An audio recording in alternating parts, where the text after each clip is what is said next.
fake fucking strip clubs, okay? So sick of them. First of all, let me show you what this place looks like.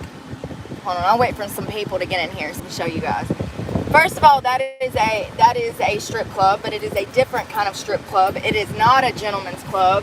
That is the type of place where you get jumped and go missing. Heads on Washington Drive toward North Carolina 24 West. Unbelievable.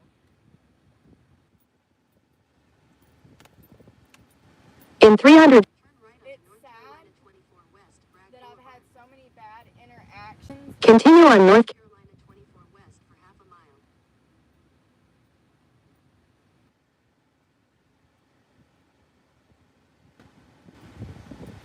Let me.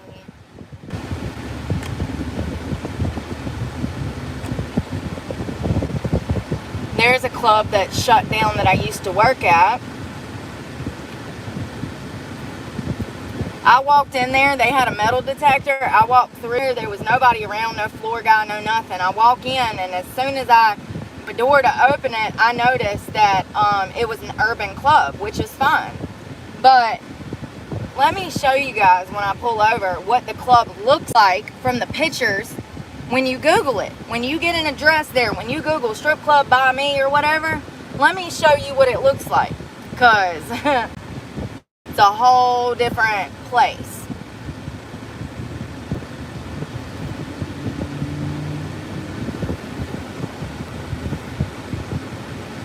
There's another strip club that's closed down. So that's two on the same block that's closed down. I'm pulling over. There's another 2 or 3 that open at 7 o'clock. So I just did all this makeup for nothing.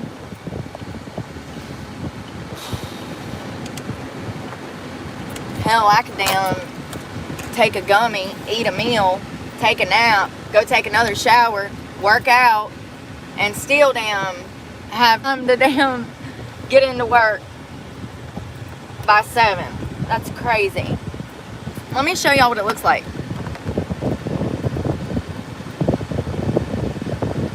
Just remember, it does not like this in person. I be out here getting capped by damn strip clubs. 1000% all the time. First of all, let me read you this review that I missed.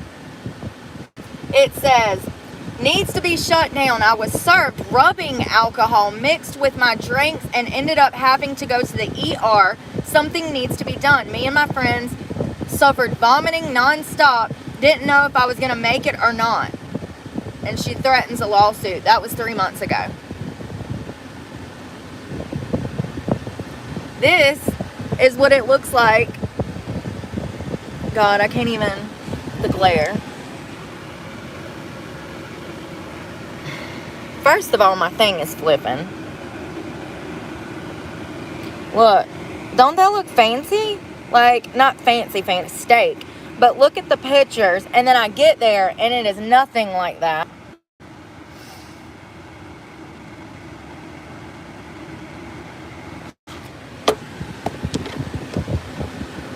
And I said, he said, well, you can audition here if you want to. I was like, hell no. Listen, let me tell you something.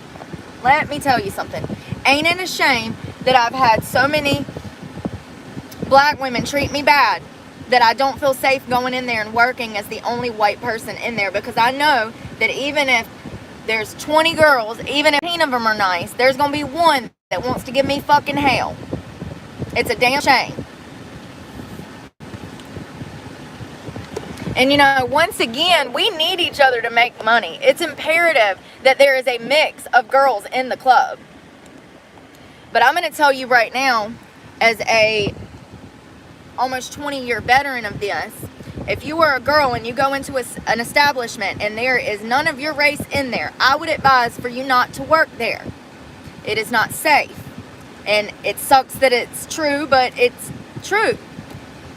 You are working somewhere where you could potentially be jumped or something bad happen to you, and you have to keep this in mind, that evil people out here, and that you are at the bottom dealing with the worst of the worst.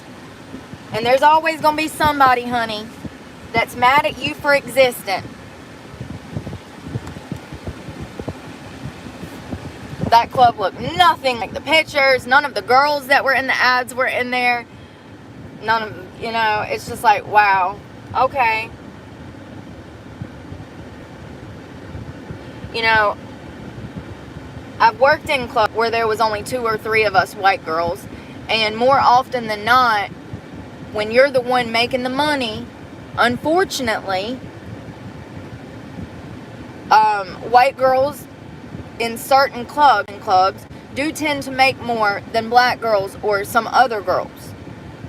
But when you're in that environment and you're dealing with money, it pisses people off, and it definitely gets them in their feels, and it definitely can start problems, pettiness, you know, and you just don't need to be anywhere where you have to worry about stuff like that. Your safety needs to come first. You have to make sure that you are in a safe environment, that you are around people that you can, listen, you ain't never going to be able to trust these people, but you need to be able to semi-trust them on a surface level if possible. You need to aim for that.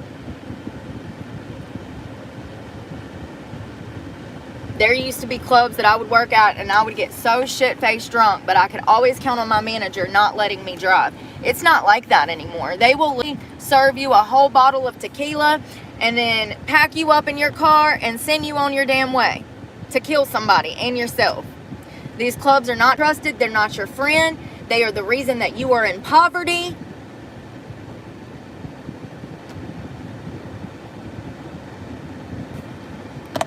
And they're out for themselves. It's all about the dollar. You are disposable. Don't ever forget it. Don't forget your position and don't get their position.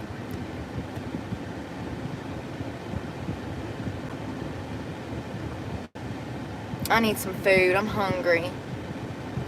Let me find some food.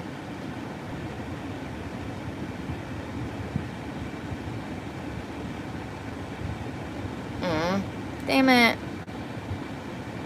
I'm trying to. Oh, I already did it.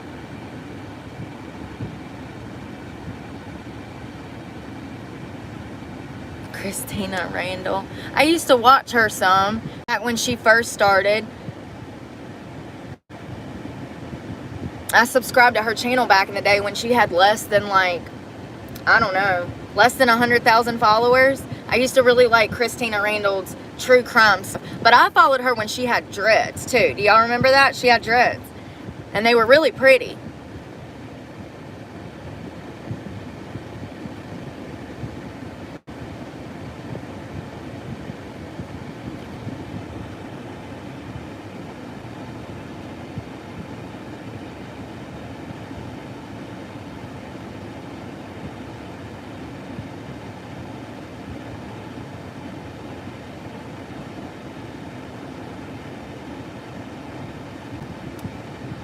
So I'm not going back to the Virginia area. That's not even worth your time.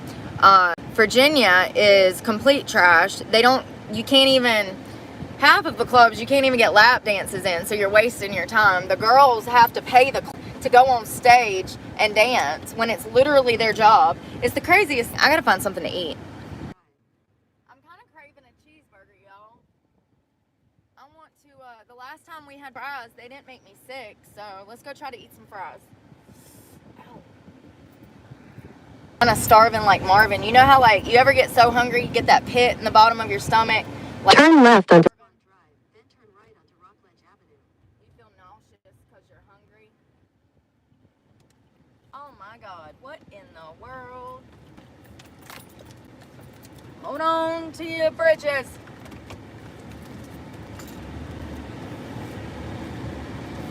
Beep, beep.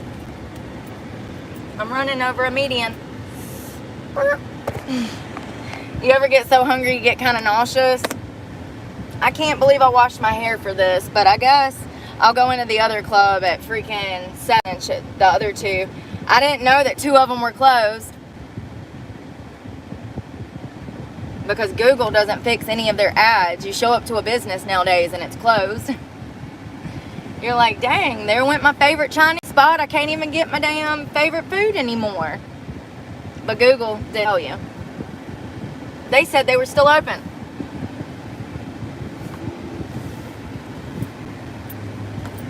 I also want to jump on the phone.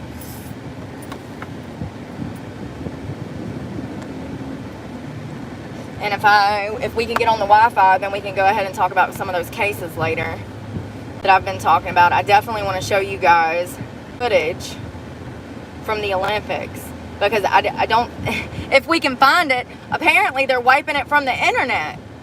I saw another creator saying that they were taking their videos down that had the Olympics in it. You know, the man with his gonads hanging out, all of that, the 13 people that recreated a blasphemous production of the Last Supper. They're wiping it from the internet, apparently.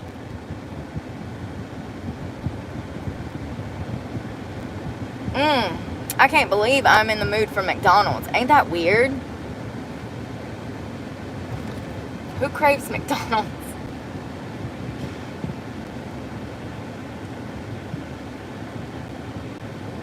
I do like their hamburger Happy Meals because they're only like $5. It's a good deal nowadays.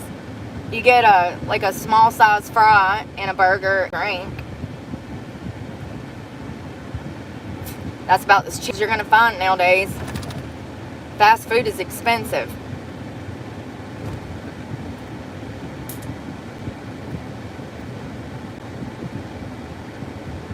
And another thing, working at a club like that, you need to have some weight on you. If I still weighed $160, $180, I probably would have auditioned there, honestly. But I just don't feel, I'm skinny right now, and that crowd wants more of a thicker, most of them like, you know, thicker girls.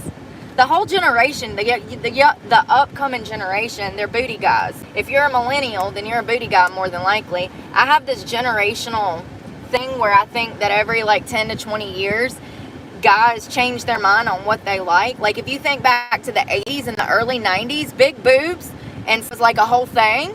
And then fast forward to the early 2000s and now big butts and thickness is in. So, which is changing again. It's changing again, back to the skinny big boobs. So, you know, we see styles come back around, preferences change. And I feel like the crowd that was in there, there was like 5 or 6 guys in there. They were, you know, millennial age. I don't know, and there's a lot of stuff that the people can be very different. There's a lot of white guys that come to the strip clubs that are complete jerks. They come in with an attitude, mad at the world, trying to take it out on you. Oh my God, there's a mouse in the middle of the road. Poor feller. I hope you make it. Oh God, I'm praying for you, buddy. Damn. Things could be worse. You could be a mouse stuck in rush hour traffic. Damn. In the middle lane, too. He didn't know which way to go. He was backpedaling. Poor fella. You know how squirrels are like, try to cross the road, but then they like psych themselves half out. They get in their own heads. And they're like, fuck that. I'm going back this way. And then, no, I'm going back this way. He was doing that number. He was two-stepping in the street trying to figure out which way to go to save his own life. Poor feller. I love animals. Even little mice. I don't want them in my truck, though. But I do love them. I have my doctor's appointment tomorrow. I'm so stressed.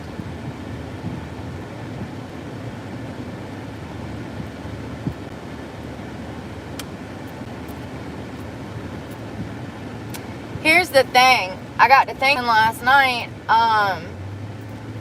Mondays are one of the best days for daytime in a strip club. Mondays and Fridays, you can always count on making money day shift.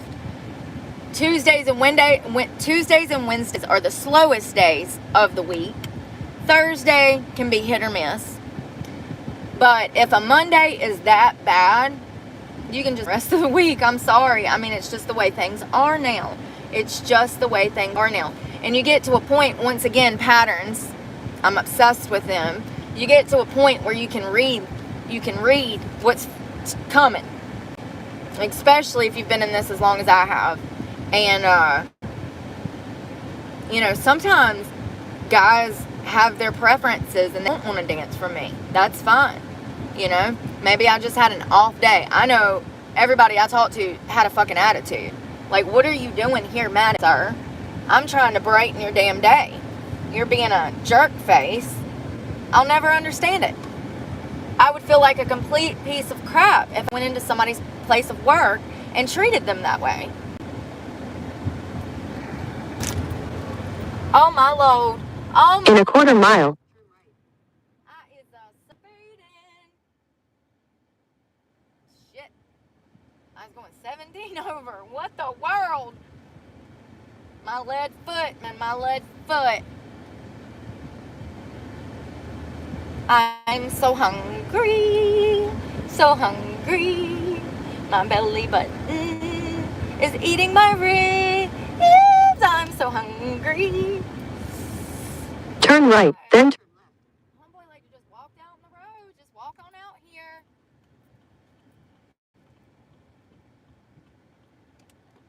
Alright, let's roll up in here and get us a Happy Meal and see if it makes us happy.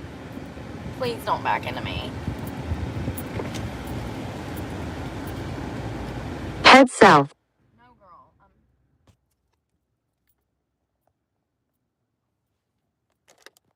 Yes, can I do a hamburger kids meal with extra onion and extra pickle added? Fries, 2 sides of fries with it, or it comes with like the small fries, right? Yes, ma'am. And a sweet tea, and that'll be it. Sweet tea, first one though. Thank you. You're welcome. All right. Where's my debit card? Lord have mercy. How much was it? What'd she say? Jesus. Maybe this 5 will do the trick. I found $6. It's probably left over from them vape pods. Remember when we bought the vape the other day? Oh, because I took $40 out of the ATM so that I could take it to work, because you have to have money to work nowadays. I used one of the 20s for vapes. I'm going to turn this so I don't bother this girl. 501. Oh. I don't need the pennies back. You have a great one. Sweet, it was 501, so that's not bad for a kid's meal. You get some fries, you get your little drink. Oh, dang it. Breaking everything.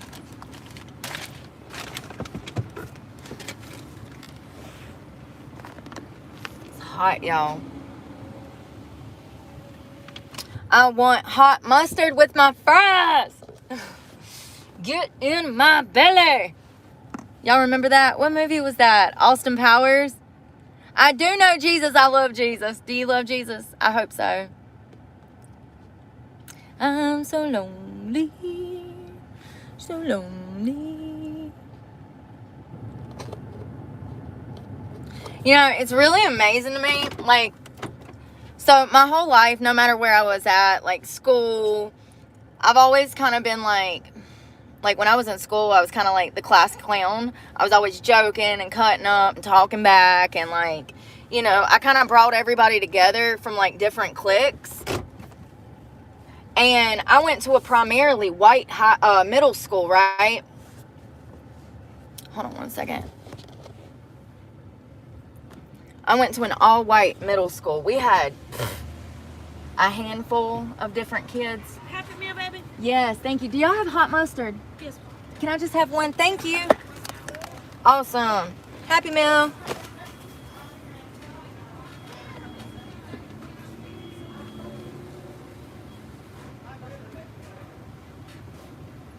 She's finna go to the back and get it. I'm sorry. No, you're fine. Dang. I'm holding them up. Urgh. Straw. Get a little tea. I wish I could buy that hot mustard by the gallon, y'all. I love it. I would marinate chicken in it and grill it on the grill. I would mix that hot mustard with some Mike's Hot Honey. Oh, honey, and some Cajun season, maybe. Maybe some garlic. Maybe some garlic. A garlic Hot mustard. Honey mustard. Hot honey mustard. Here you go, baby. Thank you. You have a great day. You too. All right. Oh, I'm dropping them everywhere. She gave me 2. Thank you. You the bestest. I love when they give me extra sauces because I can save them and use them for later. Later, gator. But,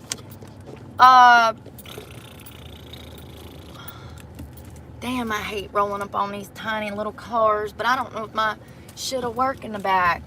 Let's go back here and see if it works back here first, because those cars are so tiny and I don't want to block those people in. So I went to a all-white, very southern, middle of the woods, backwoods, country bumpkin school, okay? It was middle school. And we only had like a handful of other people that were from other places or like a different culture, you know, a different race. Just a handful.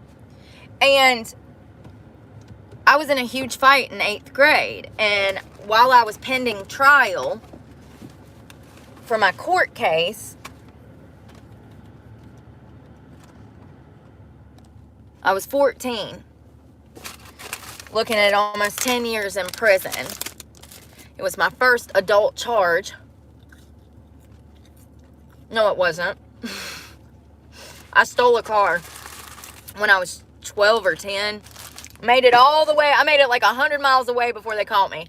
I got charged with that. It was my grandma's car. They ended up dropping the charges. But anyways, I was in a lot of trouble as a kid. And, I got in a big fight in middle school defending one of my siblings. I found my baby brother crying on the ground outside of one of our classes. And I knew immediately who had did it. Oh, those little trading cards. They're kind of slack on there. What is this? McDonald's? Where's the toy? But they sentenced me. Well, I was pending trial. And they had taken me to jail. They had locked me up. And then my parents had signed me out of jail or either bonded me out. And part of the agreement of me pending trial was that I got put in a foster home. So I had to switch schools my freshman year of high school. I ended up ultimately going to Ben L. Smith in Greensboro, North Carolina, which is a primarily black high school. We had around 11 kids my freshman year, one of which would end up getting killed on campus. He got punched in the face. His name was Joseph.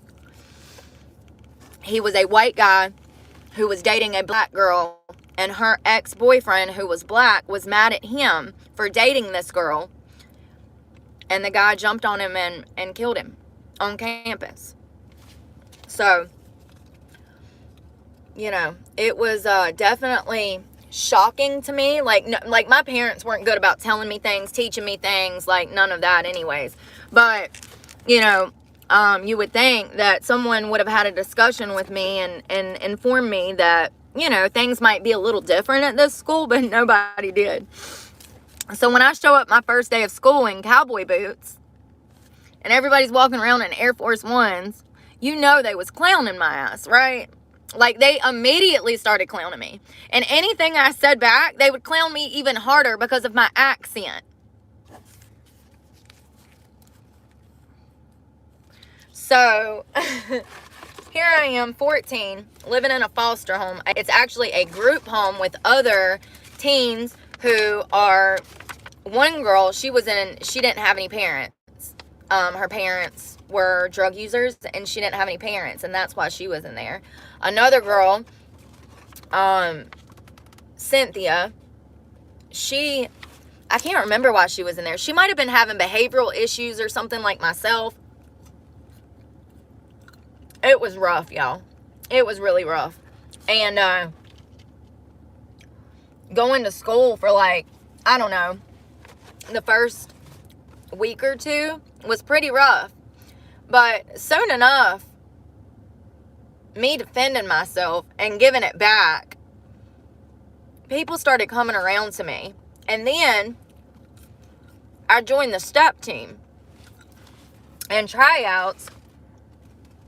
Hold on, I'm looking for any nipples in this one. Ridiculous. The last poster we got from McDonald's had some girl half naked It was extreme, y'all. Like full exposed nipples.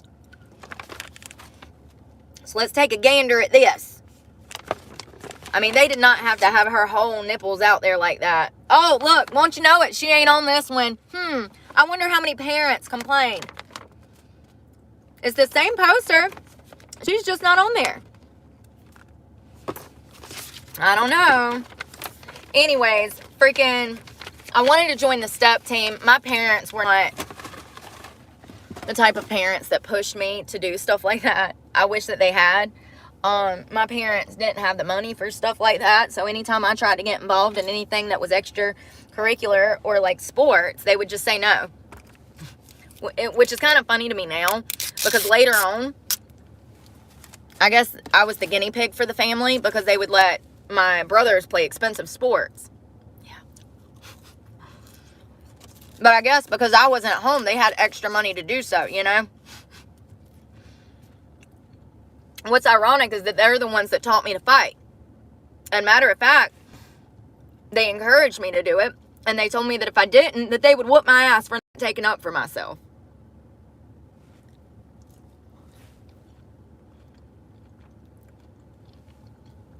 Y'all, there's this woman over here who is definitely like a streetwalker or something. Y'all, wild. 1000%. She didn't walk this way and back and forth several times.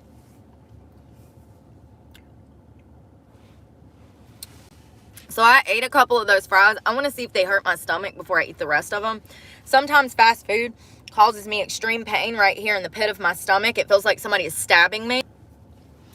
I need to cut my truck off because I ain't got the gas to be running like that, you know? I got to save what I got. I got that doctor's appointment tomorrow. If I miss that, I will be in...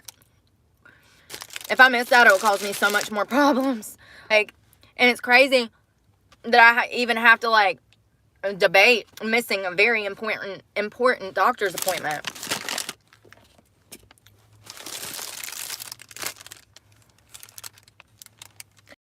So it's got lots of pickles and onions. Lovely. They could have put more pickles, but whatever. I didn't get any cheese. It's not real anyways. These onions are going everywhere. I almost smell like an onion. I'm hot already. Trying to use my pinky to roll these windows down. I don't want to get fast food everywhere. Ooh, you know what? I want some sauce. Let's grab some sauces. Trying to make a little diaper. I'm flinging onions everywhere. Where did that go? Jesus, help me. Sauce. Sauces. Let's do tiger. My favorite.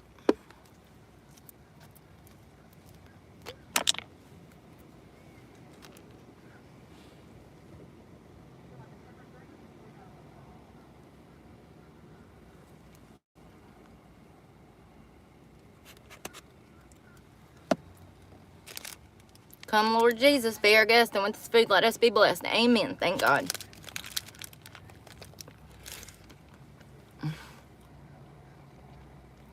I think this is the earliest I've eaten in a week.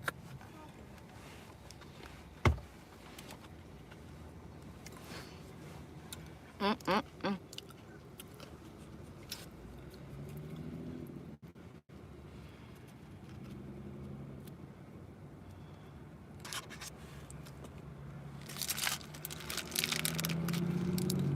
Mm.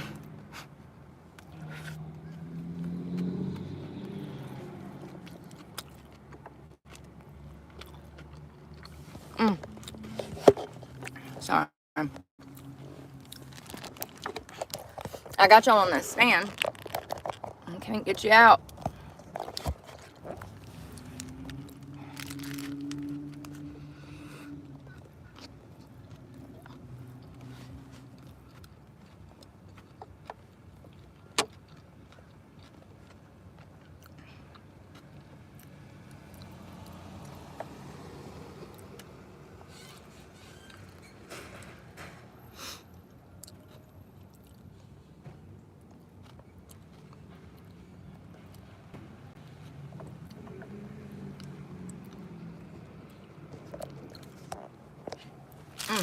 So good.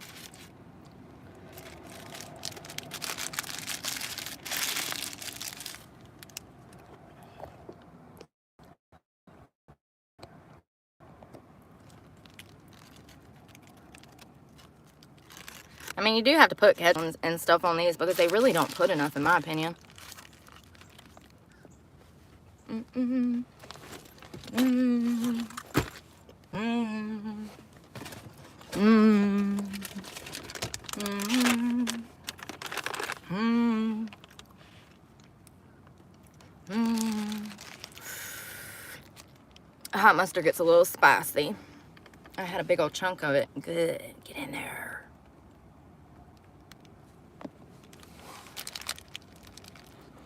Mm.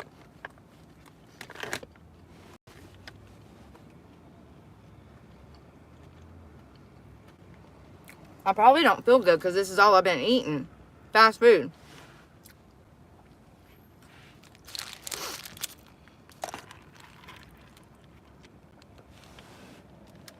Oh, it's cheaper than going to the grocery store? Like, that's sad. And it's still expensive. That's the kicker.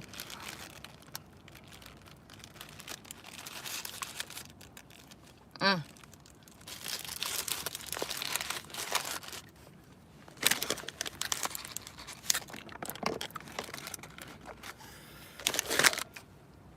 I tell you, my mouth is on fire. Oh, there's a rainbow, y'all. This is what a rainbow is, if you don't know.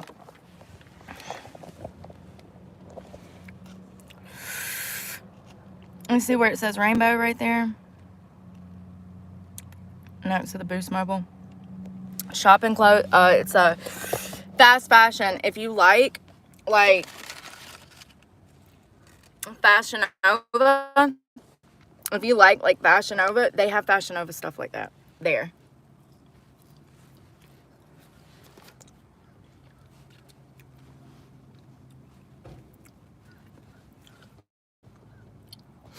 Mm.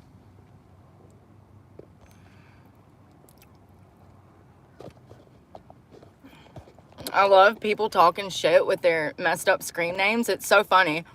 It's like, you're here talking shit to me, but your screen name has dope in it. Like, what are you talking about? I feel bad for people. I really do. More than ever. We're having a huge mental health crisis in this country. And I suffer with anxiety and depression and CPTSD, which is traumatic. It comes from being through multiple traumatic situations. You know, after you die a couple times, it leaves some trauma. So I got a ketchup the other day that's really good. This jalapeno ketchup. It's delicious. And then also a peach bourbon, which is one of my favorites. They have them at Walmart. They're really good for like traveling. That's why I buy them.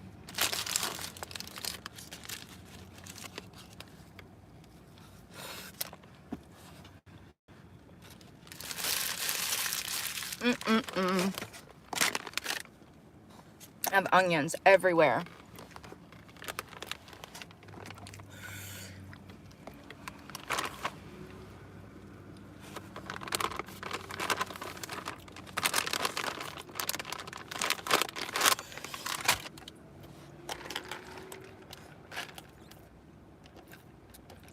Hell, maybe this cheeseburger will make me feel better and go to the gym, shower again, and then get ready for work.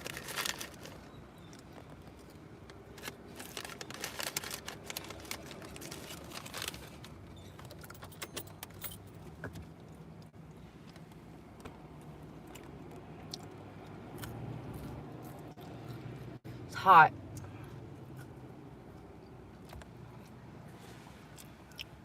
Sorry, I eat like a savage, don't I? I eat like a man.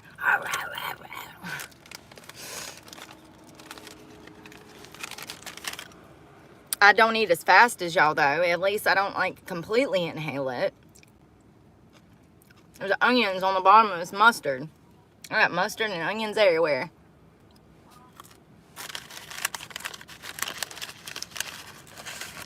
It's like some people don't know what live is for.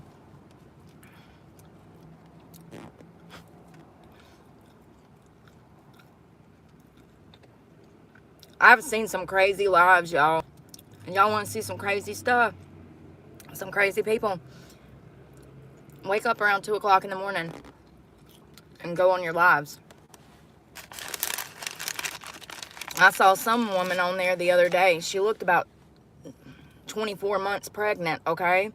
And she had on a bra and some panties, and she was painting stuff all over herself, numbers, and y'all, I can't even put it into words.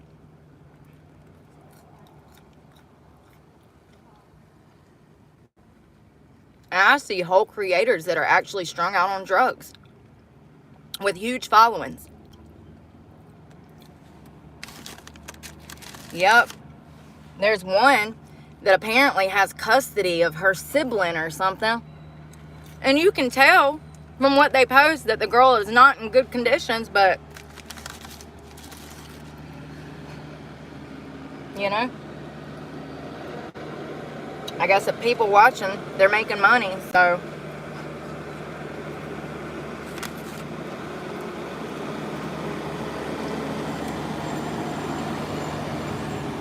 When you are a caregiver for somebody,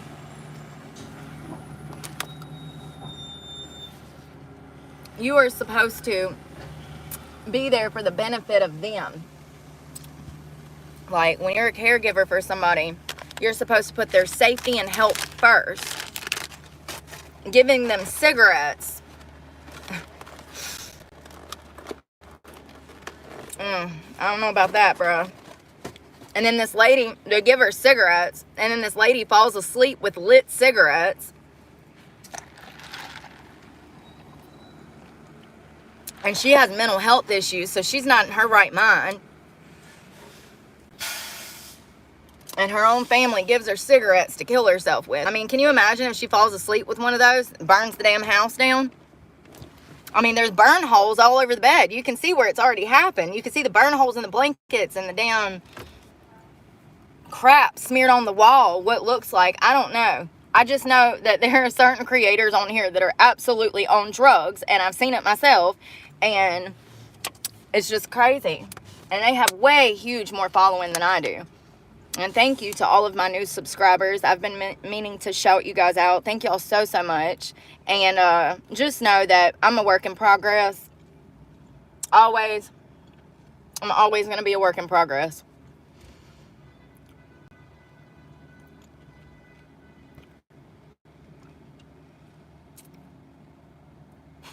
I just cannot believe the reviews on that place. I was about to drink this caffeine. I think I'm going to hold off till 7 o'clock. Let me show y'all. Now that I got Wi-Fi. I'm about to burn up in these damn pants. We're going to have to go inside and change in a minute.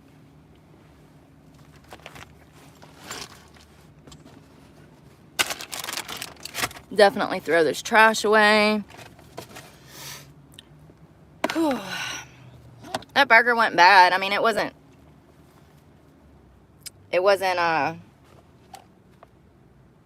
like the burger spot, but it was decent. Definitely filled me up, and you can't beat that for $5.01. I feel like my hands are still dirty though.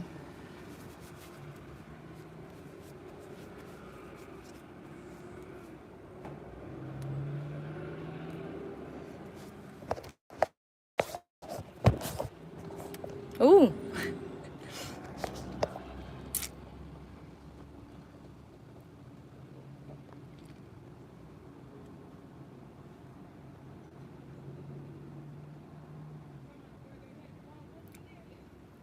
Somebody's arguing.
Yes, it is, Christian. It's actually, the last time I was tested, it was 119, but I've also scored higher than 119 previously.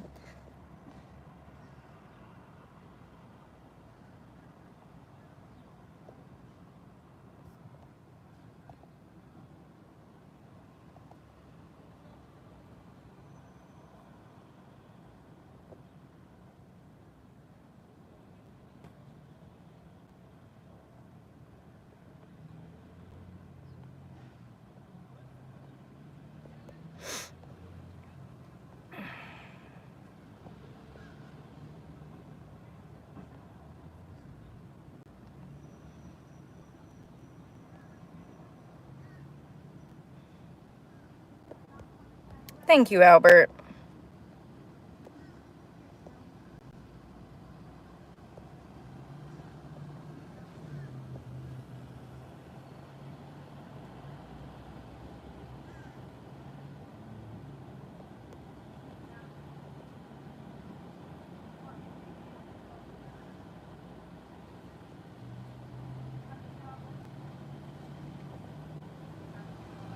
I cannot believe there's like children fighting in my chat like this.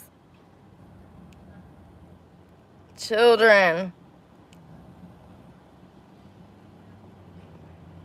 And I know that you were trying to come at me saying, is my IQ higher than 80? Just to let you know, mental retardation starts around 70. So before you try to come at me, just know your fucking facts, okay? 80, like that was a shot at me. What were you trying to do? Like, what was that?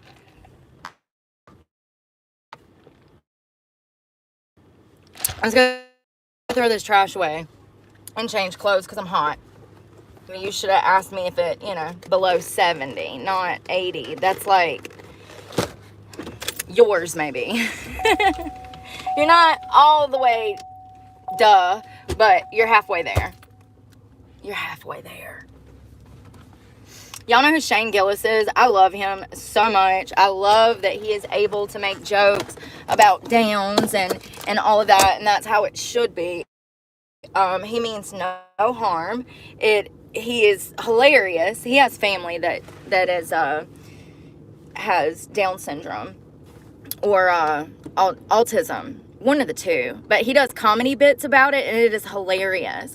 And he's like, oh, don't feel bad for him, he's not suffering, like he's happy, like he's golden. And it's so true. I had an uncle Arnold, who was mentally retarded, and he suffered with mental retardation. That is the name of it. So any walk, like he would put on his shoes and he would walk for miles to the store, buy cigarettes and walk miles back. And he loved video games. And y'all know those little triangle table games that they have at Cracker Barrel, and it has the little pieces that you can jump with. Dude, when I tell you that he could do that and get down to one every single time, he was so smart, y'all. So smart. But he was not mentally, he was not capable of taking care of himself like he should be able to take care of himself. He would have never been able to work a 9 to 5. He didn't have the mental capacity to do so. But when it came to certain, excuse me, McDonald's burp, sorry. Ugh. When it came to video games or anything that was hands-on like that, yeah, I wish that I would have spent more time with him. He had a heart attack and died when I was like 11. I might have been 10. I don't know. I just remember that was my first exposure to death. And my mother and father had zero self-awareness. They did not know how to have any serious conversations. My introduction to death was, what happened. And my mom was just like, yeah, sometimes people just don't come back. Like, wow, okay, you couldn't have said, he went to heaven. Like, you couldn't have broke it to me any easier. Do y'all remember when you were a kid, you would think, like, I know when I played with my brothers growing up, I could pretend shoot them and they would play dead and then come back up. It was only when my uncle died did I realize that he wasn't getting back up. Like, no, I'd never understood. I didn't know that when we died, we like died. You know what I mean? And did not come back until my uncle had a heart attack and died. And then I was like, oh shit, it was a very pivotal moment for me. And 2 weeks later, we watched watching that movie, just realizing the concept of life and death without any guidance through that process. Like, my parents were not talking to me about it. They didn't care. You know, I truly just don't think that they were educated enough to even assess these things. And it's unfortunate, but it definitely explains the road that I went down. So we watched The Green Mile, and I could not stop crying, y'all. I cried, and my mama got so freaking mad at me. She jumps off the couch. She's like, shut the hell up. She's like, stop crying.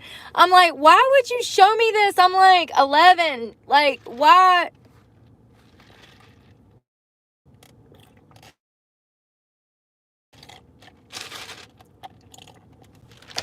It was weeks later after my uncle passed. I will always correlate that movie with my uncle's passing. It was around the same time that I began to understand life and death with zero explanation from anyone around me, which is pretty shitty for a little kid if you ask me. But that's the way they were. We definitely could go wash some laundry. I'm looking for some shorts. I got on a bathing suit top. There ain't no damn beach around here.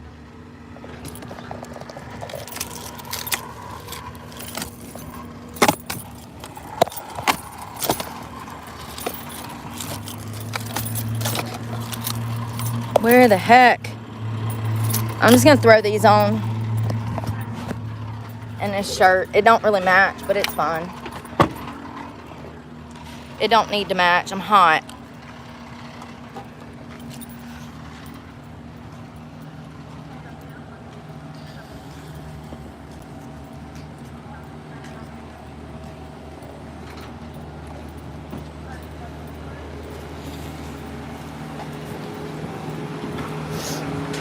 You know, that's kind of crazy that he offered to let me work in that place, because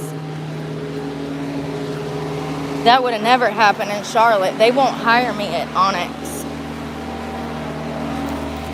The clubs are kind of getting to where they're a lot more segregated than there used to be, unfortunately.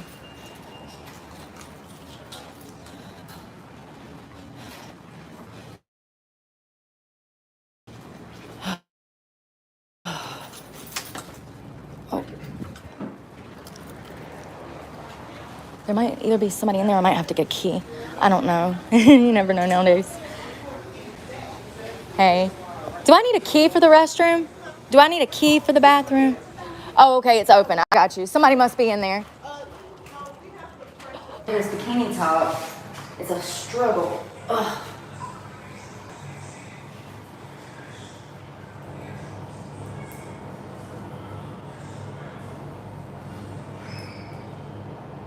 They do have Wi-Fi, so that's good.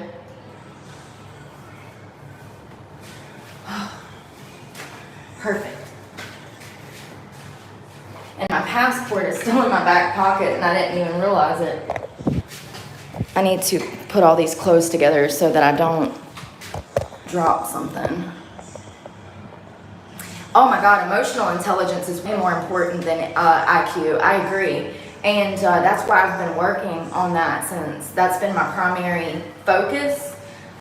Is more growing emotionally, handling things that I've been through, such as trauma. You know, you have to process all of that. If you don't, you're gonna just go in circles. Learning about other people, and that's what I mean when I say I have a knack for reading others' behaviors and their behavioral patterns. Damn it. I ain't got enough hands. If I drop that again.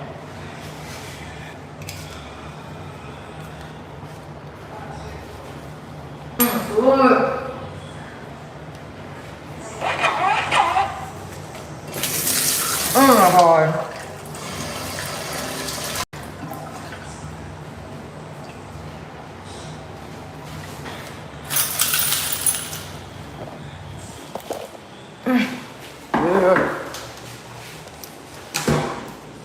Oh, you coming in? Excuse me.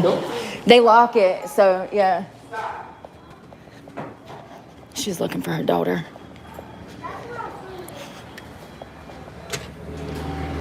All right. Woo! Now ain't so hot. About to burn up. People don't understand. Everybody. And I'm 36, not dead. Like, oh Lord, hilarious. Let's go find a trash can. If they even got one.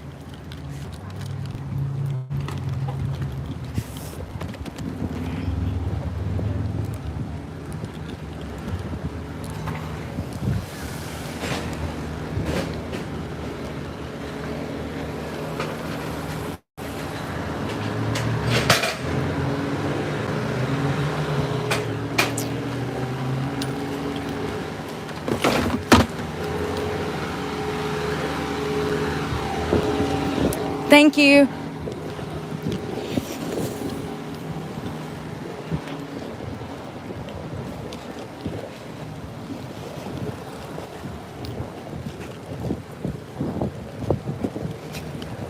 I don't think the Wi-Fi reaches. I might have to pull around.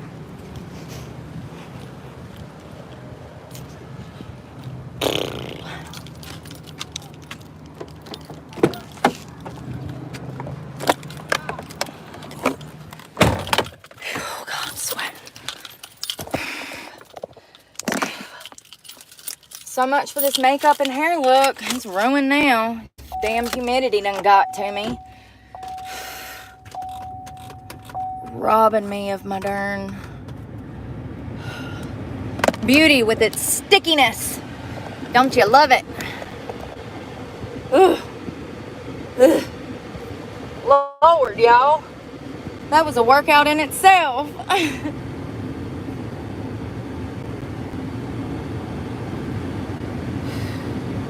All right.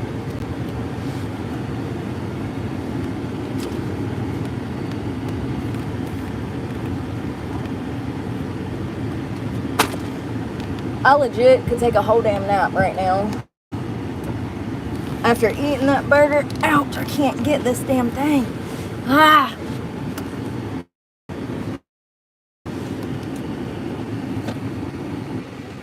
Oh my God. I literally dropped my computer back here and I can't find it. I'm so sick of this shit.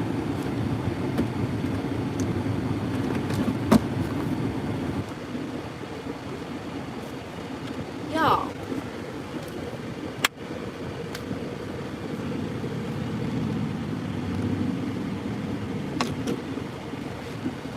Oh, it rolled under the seat. Okay, it rolled under the seat.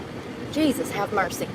I'm gonna throw my shoes up front so that they're easy access when I go to work tonight, or I go in to ask about hiring. I'm gonna clip my hair up because it's hot. You have to remember my truck is black, so it's every bit of 15 to 20 degrees hotter on the inside of this thing, even with the air going. The air does nothing half the time. It definitely doesn't reach to the back of the car. There's a button that has a rear on it, but it don't throw no air back there. This shirt is all messed up. Excuse me.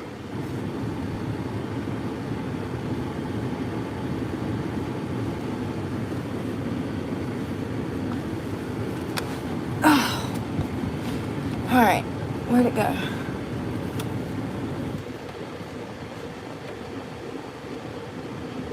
I want to get in the bed and relax. It's kind of hard to do that during the day. People call the police on you. They think you done passed out dead. Because, of course, everyone that lives out of a car has to be doing fentanyl.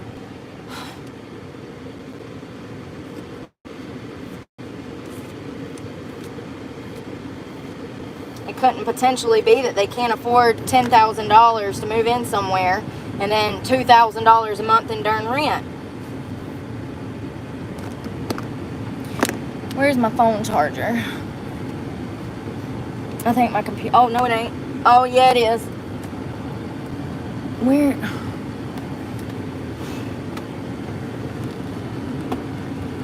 You're never going to be able to find anything. Just get used to that. And you're going to constantly be pulling stuff in your shoulder. Living this way. I'm going to keep my dance clothes in here since I'm going to be auditioning somewhere.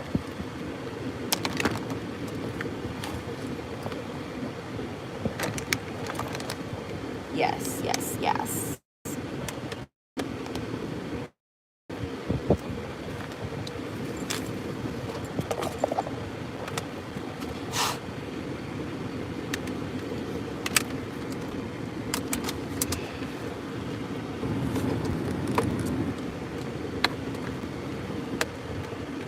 And I'm going to pull around because I don't think that this is going to reach, but we'll try it. I'm going to click on it real quick and see if it reaches.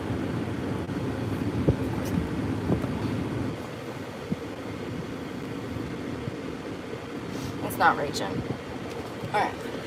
This is the problem I face half the time, and hell, it worked on the inside, but a lot of these McDonald's are getting to where it don't reach on the outside, so you're wasting your time. There was a Starbucks a mile away, but I really don't feel like driving down there. If anything, I'm going to get in the back and try to take a nap. I am tired.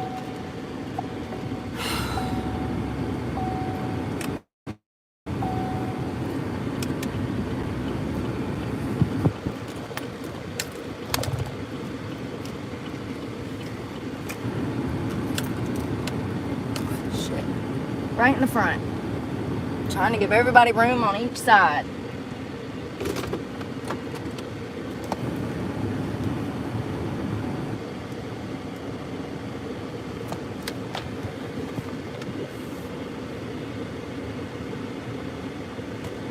Nope. Wasting your fucking time.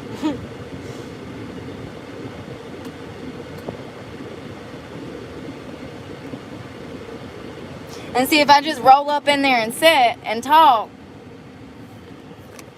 they gonna be mad. I mean, that was literally what made McDonald's McDonald's, and they don't even have Wi-Fi at half of them anymore.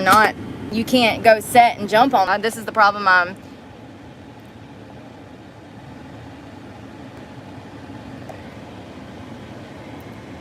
actually look a lot younger. You're mistaken. I look nowhere near 36. You're mistaken.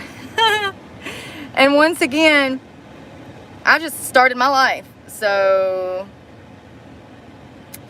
yeah. And I'm sure as hell not over here leaving hate comments on a woman's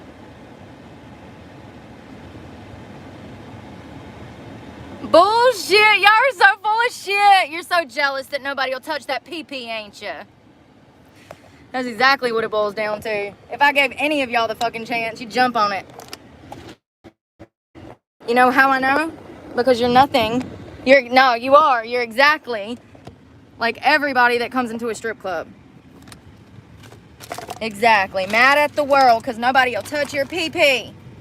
But you know, if you worked on yourself, maybe somebody would want to be with you. If you weren't an asshole out here leaving hate comments, mad at the world. But what do I know? What do I know? I'm just happy. What do I know?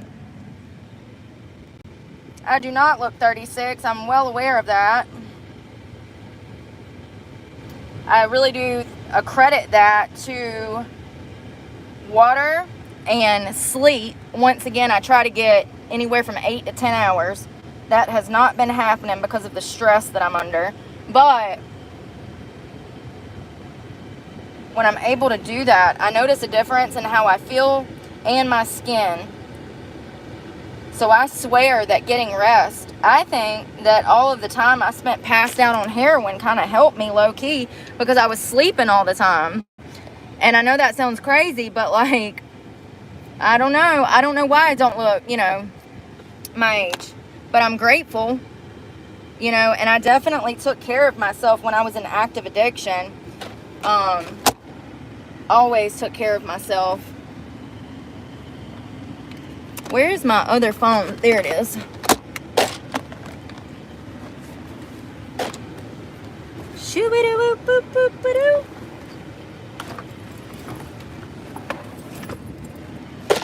I like to go to the gym in the mornings, not nighttime. I hung my towel up when I came out of Planet Fitness and I showered. Oh. I could go do some laundry, but I feel like I probably should take a nap. It is so hot back here. An onion.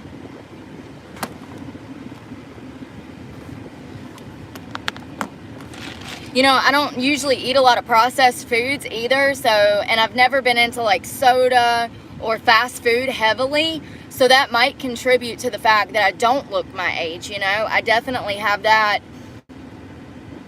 God has graced me in that area when it comes to like my looks. Like, he definitely graced me, because I could look like I did heroin for 17 years like I did, you know, and I don't.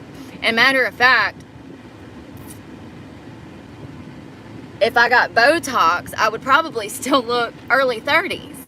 I've never had any work done. So if I did, though,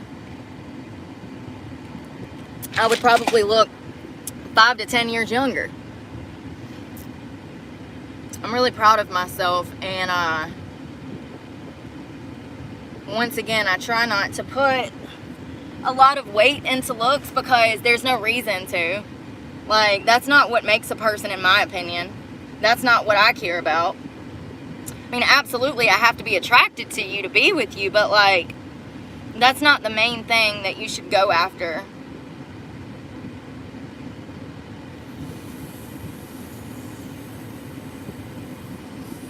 There's the McDonald's Wi-Fi. Now it's working. Good. Now if I could just get some damn air back here, I'll be happy. There we go. I got it on the wrong setting, that's why.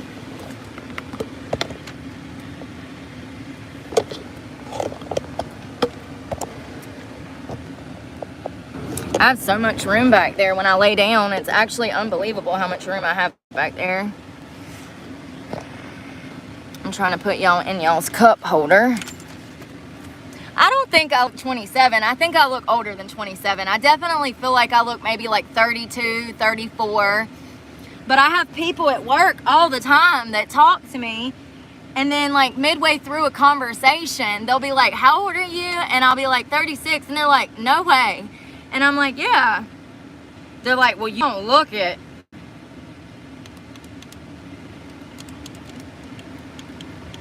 Do y'all think that helps? I notice a difference. Let's see if we can find... Oh, wow. Now it kicked me off of it. This is what I'm talking about. Like, what is going on, McDonald's? We need to boycott their Wi-Fi. It's ridiculous. Y'all know when I was at Myrtle Beach, I went to like 16 different businesses in one day, all of which typically have Wi-Fi. We're talking about McDonald's after Starbucks, after McDonald's, after McDonald's, after Starbucks, and nobody had Wi-Fi in the Myrtle Beach area. North Myrtle Beach. It's literally what y'all are known for. Y'all need to get it together. It's not gonna work. It's too far away.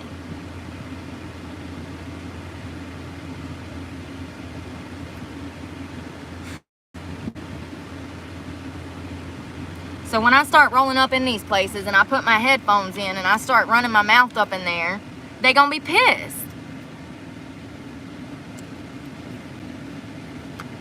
Ain't worth a damn. Turn left. Oh God, I can't get back in my seat. Ugh. All right, let's blow this fucking popsicle stand. I ought to leave them a 1 damn star review. You can't get in the bathroom. There's no Wi-Fi. But I'm not. Like, this is what I'm talking about, though. Like, it's literally what you're known for. Wi-Fi, the ice cream machine being broke, bad service, subpar food that's going to probably give you diarrhea. Like, the only good thing was the Wi-Fi. And they're making it to where they don't, you know, I guess they don't want people hanging out. What is this? Are y'all really did this? Oh, now the cops are showing I've been here too long, because I'm in the back of my truck. Let's hop out and say hello. So sick of this shit. They probably called the law on me. Where'd he go? He's coming around the building. Probably called the law on me because I got in the back of my truck. I love fucking with him. Here he comes.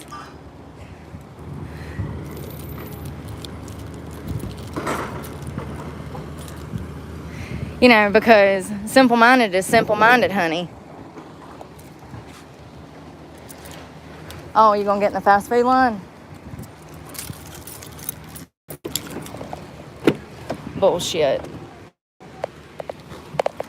So somebody most definitely called the law on me because I got in the back of my vehicle. I saw a fast food worker that walked with a bag to see the car next to me to deliver like the takeout order, you know, the curbside delivery. And when she did that, she walked from the inside. Look, he took off. He took off. He's taking off. He took off. He wanted to get my license plate number. He pretended like he was in the line while I had him on camera, and then he fucking took off. What did I tell y'all? Y'all are going to come to realize that when I speak something, I speak it into fruition. I have a knack for reading people, situations. When that lady was bringing out a curbside delivery, I saw her in my rearview mirror. And then I saw her through my curtain kind of look at the back of the side of my car over here where she was making that delivery. And I'm sitting in the back, and she can see through here that I'm in the back, so she probably went in there and said, oh, this girl's out there doing something weird. You know, I gotta be in here doing drugs, right? I gotta be in here just getting it fucking in. You know, you would think of all people, a McDonald's worker who makes minimum fucking wage would understand how hard it is out here, but I guess not. And once again, what am I hated by? What have I told y'all that hates me? Take a wild guess. Like this manager that's been standing out here watching me for 30 minutes. Oh, now you want to shut the door. Every time I walked by her, she was giving me bombastic side eye. And like she is smelling shit. Every time I walk by her. When we went to go change clothes, I walked by her. I've hopped out of my car. Turn right onto North. Delivering food in there. They were making a delivery. There's that truck out there. There's a huge transfer truck making a delivery, and the manager was helping him get everything inside. I stepped out of my vehicle, what, 3-4 times since we've been on live? It's okay. I was about to leave anyways if you give me time. If you give me time. In a quarter mile. I bet that cop was not expecting me to see me standing there with my camera in his fucking face, boy. He fucking acted like he got in the food line just long enough to get my tag number. You can have it, buddy. I ain't doing nothing. At the light, turn left onto Person Street. So sick of these people.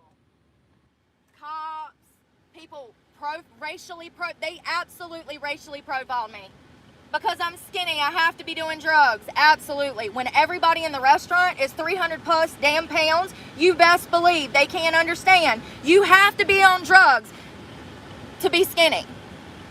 Their mind can't even fathom a person waking up before the crack of dawn, going to the gym, drinking protein, staying focused on a program.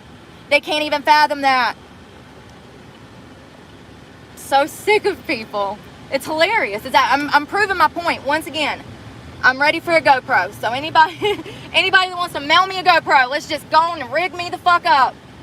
Let's rig it up, baby. Continue for 3/4 So sick of the police harassing me. I can't even go to a McDonald's, change clothes, mind my fucking business, use the bathroom without the police rolling up on me.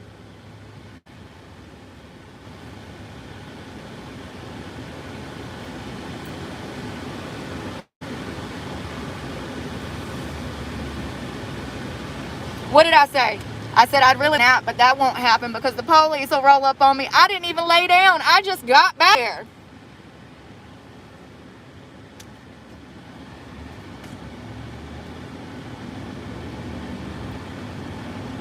Next time I'm going all in. When he hopped in that line, I really thought, I was like, But the way his car was, it wasn't like fully in the line. It was still like to where he could go around that trailer. And as soon as I got in the car and took my away, he sped off. In a quarter mile, turn right onto North Carolina 210 South, North So I was Carolina right. 53 East. Again. And forever. I need to be like some kind of analyst or something.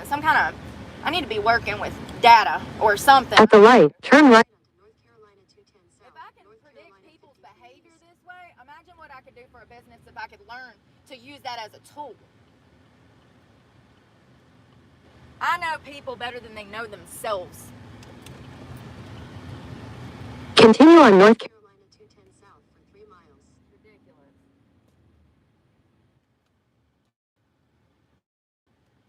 They didn't like my kind over there. Talk about fucking racial profiling. Bless your heart. Like I said, I experience it too. And that is not the kind of profiling that I was saying that can be beneficial to you when it comes to safety. That's flat up wrong. You know, I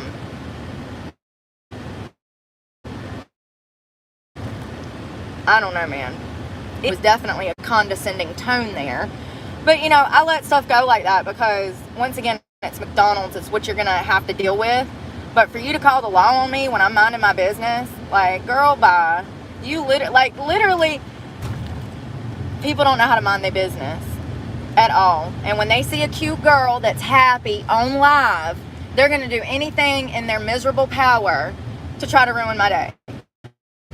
It's pathetic, but this is what I go through on a daily basis no matter where I go. I'm hated by everybody for just existing, for spreading love and positivity. Like, it's the craziest thing.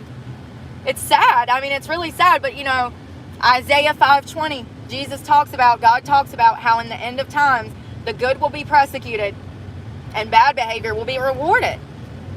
Evil will become celebrated and good will become punished. And I have lived like this my whole life. So it's nothing new.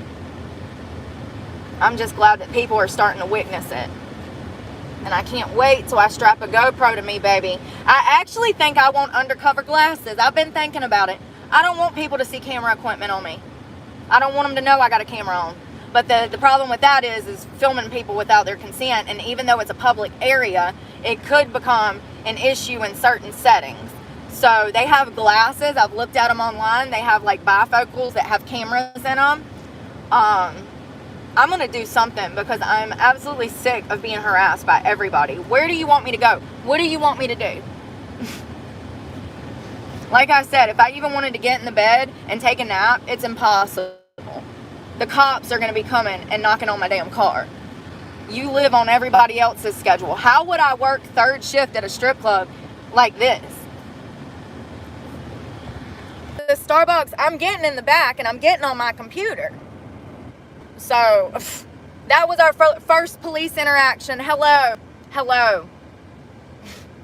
First interaction. Hello, I'm Brooke. I'm not the one. Nice to meet you.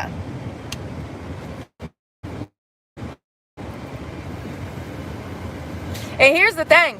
What if I wasn't doing anything wrong, but what if I would have, let's say, like I was explaining about the toll thing when it comes to the tolls, how they can suspend your license. What if my license was suspended and I didn't even know it, and them motherfuckers called the cops on me because they're mad that I'm existing? What if? So I would have just went to jail and lost my everything, get my truck towed, be sitting in jail for the next year for a court date. In a quarter mile. I mean, think about what I'm saying right now, how detrimental that could be to somebody.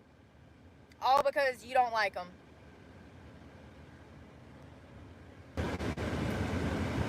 I don't know what it is. Make a U-turn.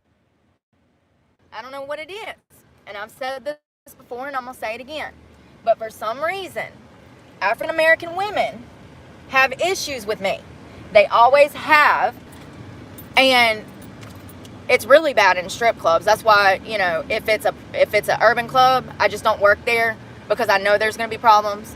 But I don't know what it is. It don't matter where I am. I can be anywhere.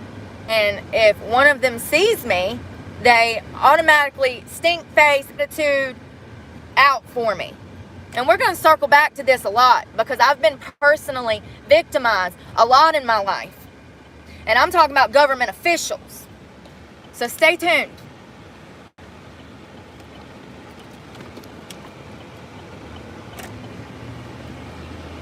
The fuck are you looking at? Can I help you? Like, Karen. Tusk. Standing out there with your girlfriend. Mind your business.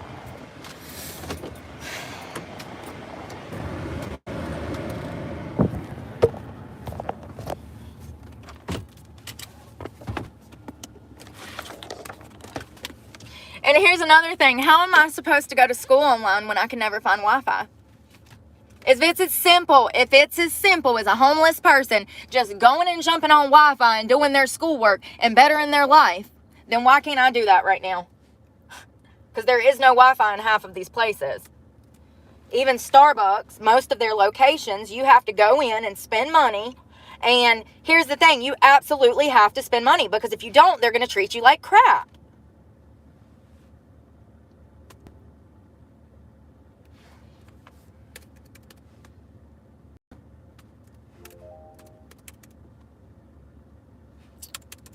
Not me trying to lie about my name and then I got to put in my email, which is my full name.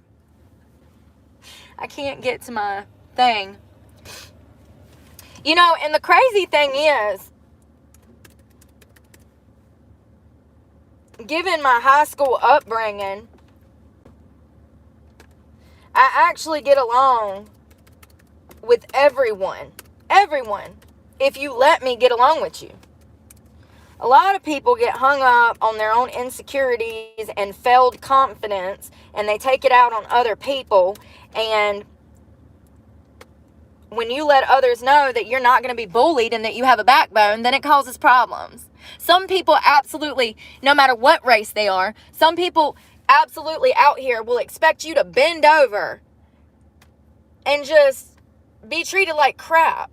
And I'm here to tell you that no one has the right to treat you any way. And it is up to you to protect yourself. So it says I have Wi-Fi. Let me put you guys on Wi-Fi so I'm not using my data. Now I'm going to have 1,000 billion left million freaking pop-ups pop up on me. And for instance, I had this girl that I used to work with at this club in Charlotte, and one night we was drunk, we had been drinking. We might have been drunk, I don't know. We were about to head out. We'd been there working, and she's like, "Girl, let's go to Onyx." It's the strip club that all the rappers rap about in their rap songs. It's called Onyx, Club Onyx. And so I'm like, oh, Lord, I don't know, girl. Like, it's really not my scene, you know? Like, I'm just being honest. Like, I'm sure she would have wanted to roll up in a damn biker bar with a bunch of bikers, you know? The damn Hell's Angels up in there. She ended up talking me into it. We ride over there, and before we even get in the gate, they search your vehicle for weapons. So that tells you about the scene right there when you pull up and security tears your car apart looking for guns. I don't know what I was thinking. Listen, I've had some fun times. So, what is that dinging?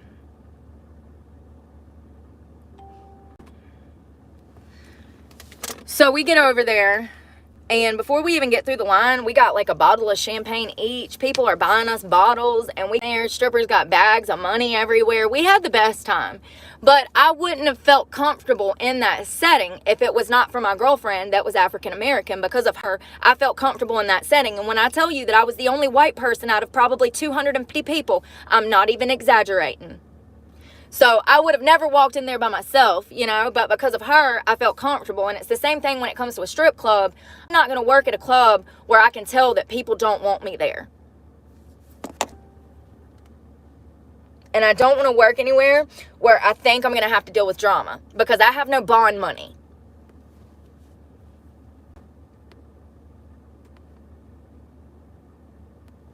And also at the age where I realize that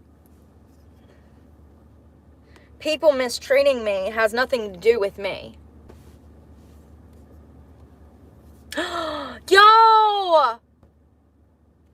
Yo, guess what? Oh my God. Does this mean what I think it means? It says you've unlocked more ways to earn with PP. It says, way to grow your channel community. Go to YouTube Studio to activate ad revenue, YouTube Premium, and creator music. Keep earning with channel membership, super chat, super sticker, thanks, lights, YouTube shopping. So does that mean that people could like donate to my channel now? I've had several people ask why it wasn't set up for me to do that. I think that that's what it means. So it says go to studio. I guess they approved monetization. I don't know if that's how you say that, but that's what I can assume that this is for, because I had actually filled out my paperwork to monetize on my channel. Oh, it says congratulations, you are a YouTube partner now. I'm so excited. You know, honestly, I'm so grateful for the friends that I do have that have encouraged me, because when I initially started, I just wanted to keep a memory for myself. And then my friends were like, you could really make money off of that, Brooke. Like, if you're going to do it, like, you need to go all in. You know, so I'm grateful for the few people that have been there for me.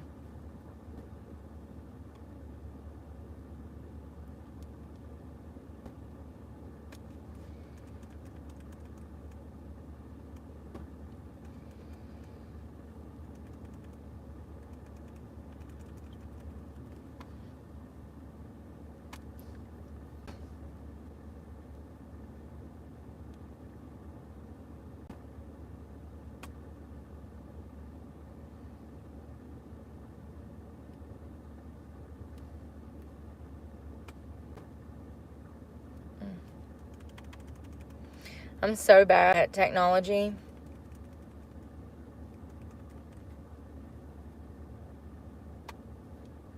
I am getting better though.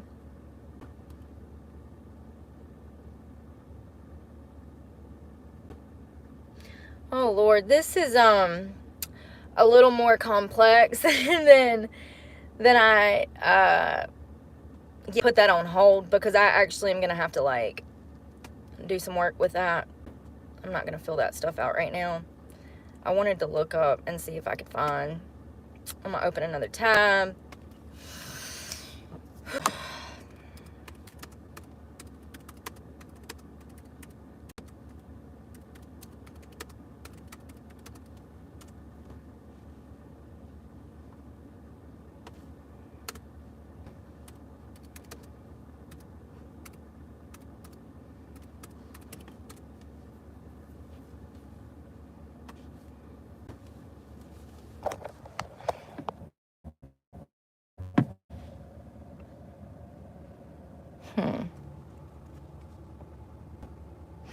Y'all, this dude is so creepy to me. The blue man, where did it go? This was at the U.S. Olympics. This is what everybody has been talking about. It's absolutely unbelievable that these people even got in there to start with and did this. I know that Paris is really open and all of that, but like, just know. Like in France, they're very open about their sexuality, French people.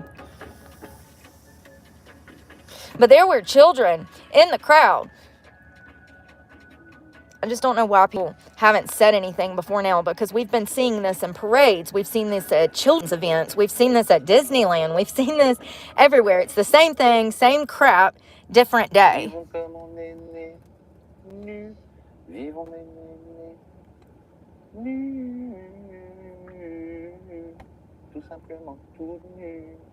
Millions of people watched the opening ceremony, and they all had the same question: what is up with this in blue? Je chantais ma chanson qui s'appelle Nu, Naked.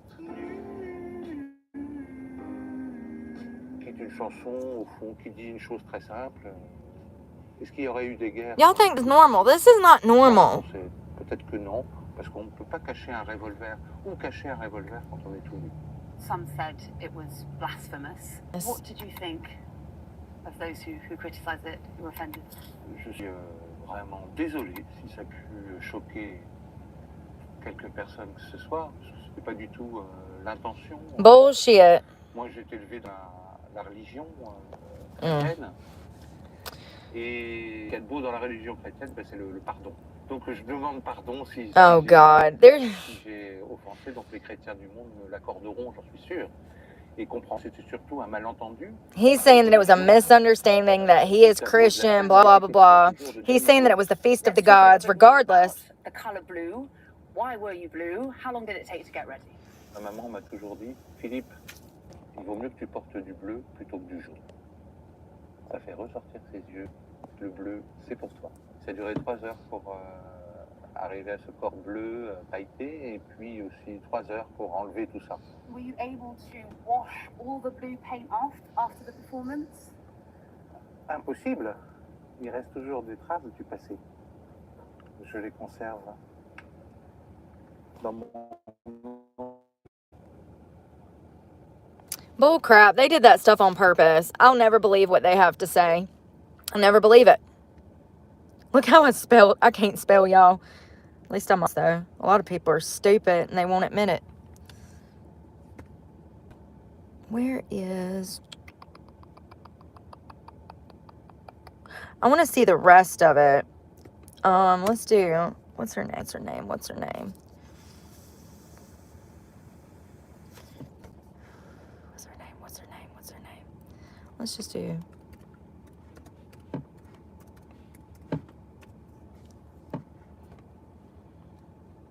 Oh, I just remembered it.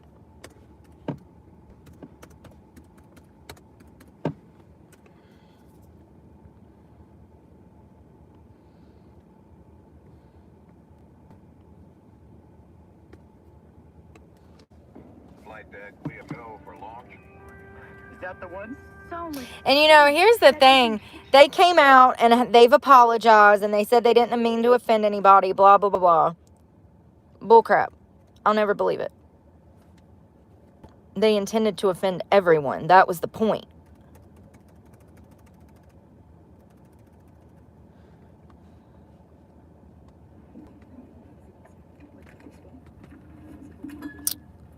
I hate this computer. To the gender parity subject, one is not. So This woman is a huge problem. And clearly, there was never intention to show disrespect to any religious group. On the contrary, I think that Majoli really tried to really tend to celebrate community tolerance. That was his word yesterday. And looking at the result of the polls that we shared, we believe that this was achieved. If people have taken any offense, we are of course really sorry. Blocking of the videos from the organizers' side. There've been some reports on blocking. It was a ceremony like no other, and those are games like no other. I think that our hosts, it's easy for me to say, and we should all be grateful and thankful, they have put together a vision for this game, which is unprecedented. It's an incredible vision for a games. They're trying to showcase Whatever. the best possible way. De choses peut-être qui n'ont pas été, que vous aviez prévues dans l'équipe, qui n'ont pas été la partie fait que c'est... Je voudrais savoir... Thank you, Francis. Ma volonté n'est pas d'être subversif, ni de me moquer, ni de choquer. Ma volonté est simplement de dire que nous sommes ce grand nous et que hier soir, c'était des idées républicaines, c'était des idées d'inclusion, c'était des idées de bienveillance, de générosité, des idées de solidarité. They're so fat. De ce que je crois. So full of it. They did it intentionally.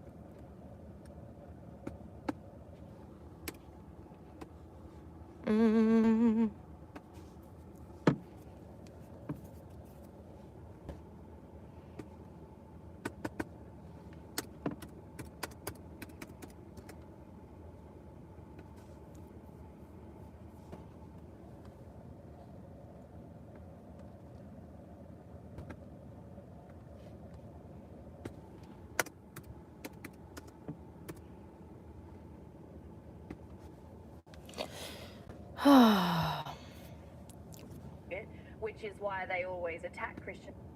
I completely agree with you, and I think that no religion or ideology should be above mockery or satire. It's the inconsistency with which that seems to be applied, because have some courage. Try it with Islam. What would happen? You'd have a fatwa slapped on your head faster than Ariana Titmus can swim the 400-meter freestyle. It won't happen. But is this the right place for the mockery and satire of religion to happen when you have so many athletes coming from around the world? It's supposed to be a celebration of all these different nations, all these people with differences coming together. Why offend such a huge population of the Olympic Village, the athletes themselves, and the people at home watching? For what purpose? Because they're French. Because they're French people are obnoxious, they're superior, they're snobby, and but one thing they're not, one thing they are not is funny. French people have terrible. Lord. They are useless. You want Shots fired. You got to go north. You got to go north. Well, they offended Jesus, so I'm not going to. But it's just the interesting thing about this. It's just not it's the sort of thing that a bunch of guys at the end of a season footy trip would think would be hilarious after 30 cans of VB. But the French think it's culture because. They are honestly terrible people. Just look at their track record. Napoleon, Emperor Maximilian, it's Indochina. Like, the French started the Vietnam War. How do you do that? Like, everyone blames the Americans. It was the bloody French. They are the biggest bunch of national cases. Anyway, Lord have mercy. But point being, but it is just so stupid, right? It is so stupid because the reason they say they did it, and again, this is beyond moronic in its intention and how they tried to carry it out, is because the IOC wanted to do something, celebrating The LGBTQ plus. People, whatever. Now, my wife happens to work for Equality Australia. Their biggest issue at the moment is trying to get equal rights for straight and gay kids in Christian schools, right? And the Christians are scared of this, and the various churches, some are personally all fine with it, but some of them say, well, hang on a minute, we're not sure if those two values are aligned, or that this is part of, the culture, the long march through our cultural institutions, and they're going to try and go to Canada. Now, what sort of message, when you actually got people, drag queens dressing up as Jesus and his disciples or whatever, like, that is going to make every single Christian in the world think, holy crap, they really are out to get us. They really do want to tear down what we believe in. It's not just a matter of a nice little kid called Johnny who's gay, wants to come to school and go to mass or whatever it is. And so it actually hurts the cause far, far more, and doesn't help it at all. All it does is just blow up, get people's backs off, piss them off, and make them think, you know what, they're right, they really are out to get us. It's like prosecuting or shooting at Donald Trump. It's moronic. Exactly the sort of thing you would expect from the friggin' French, because they're a bunch of... Oh, Lord.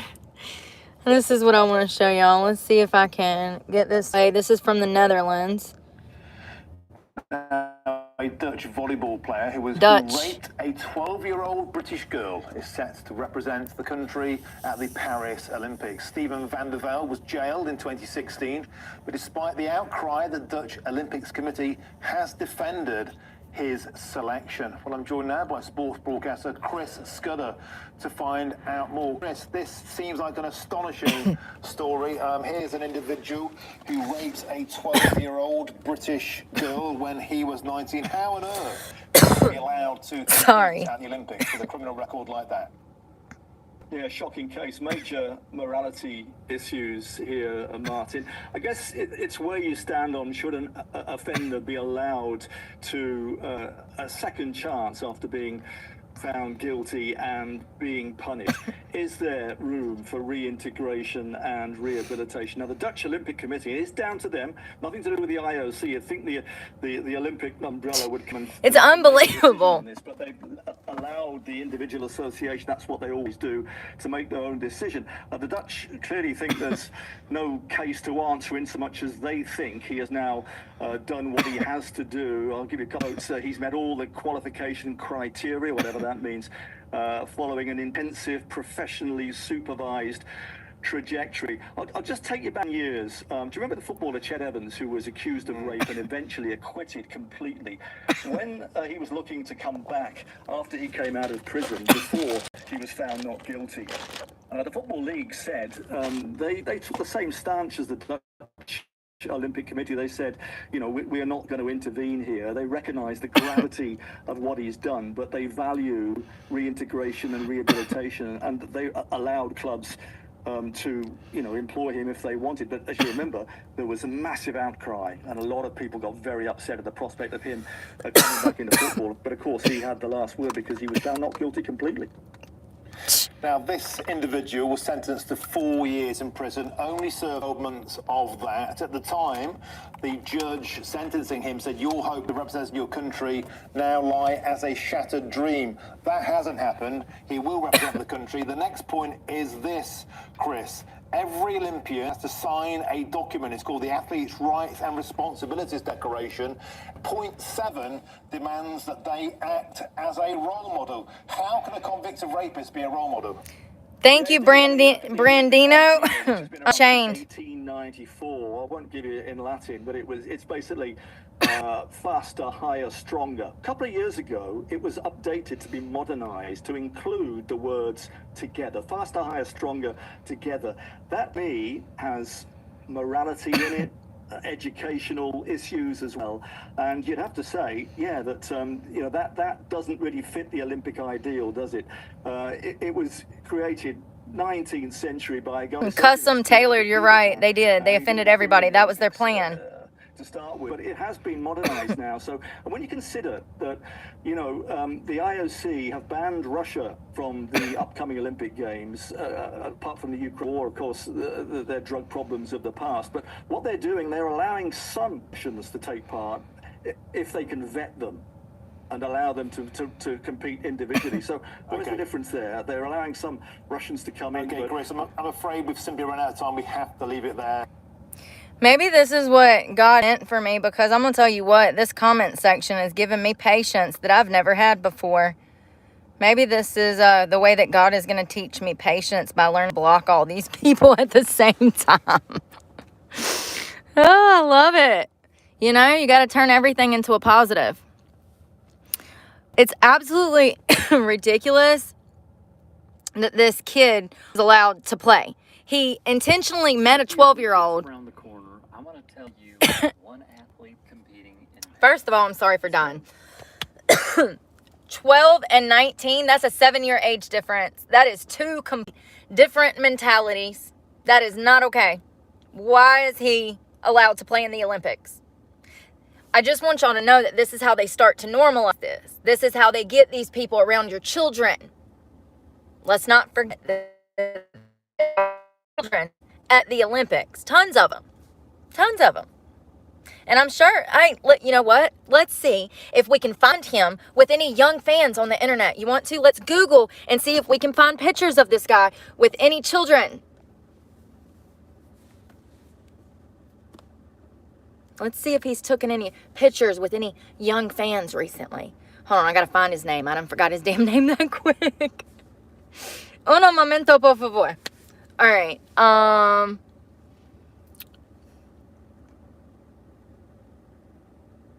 And this is not just one Olympian. Apparently, there's been multiple Olympians that have had this issue, and there's a whole list of them that should be actually banned right now. So I'm going to look into that in a minute. Let me find this kid's name. I need a pen. Because he's Dutch, so I know it's going to be something that I can say.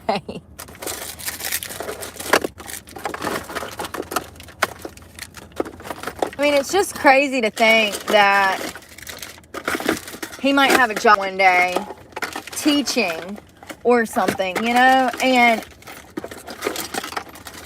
if he's known as this prestigious Olympic whatever, it's not going to be hard for him to find a job. And here's another thing. I'm pretty sure, based on the fact that he's this prestigious Olympic whatever gold medalist, I'm sure that people wouldn't even look him up. They would just assume that he wouldn't have a record because he's an Olympian. That's a huge problem.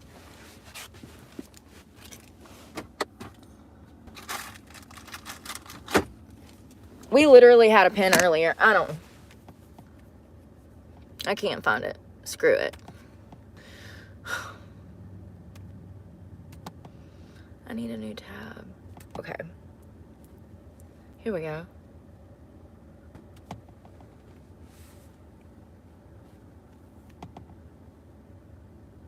Who was the Olympian that assaulted a 12-year-old girl at the 24 Olympics? Stephen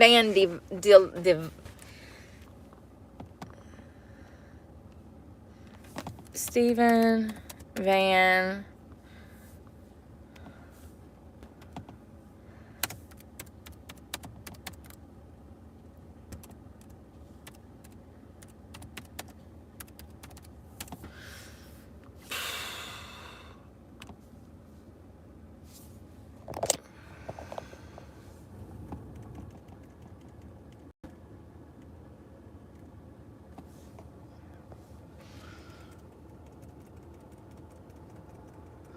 And you know another thing, probably wouldn't have. I'm gonna find pictures of him. Hold on.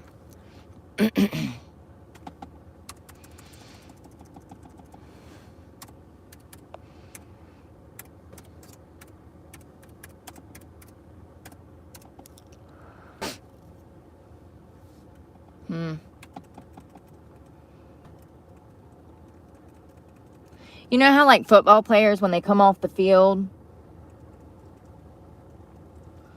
they go back into the room, that sometimes they'll hand like the kids the football and they'll take pictures and stuff. That's what I was looking for, stuff like that. But that's him taking a picture with some people in the stands. So as you can see, he is around crowds, okay?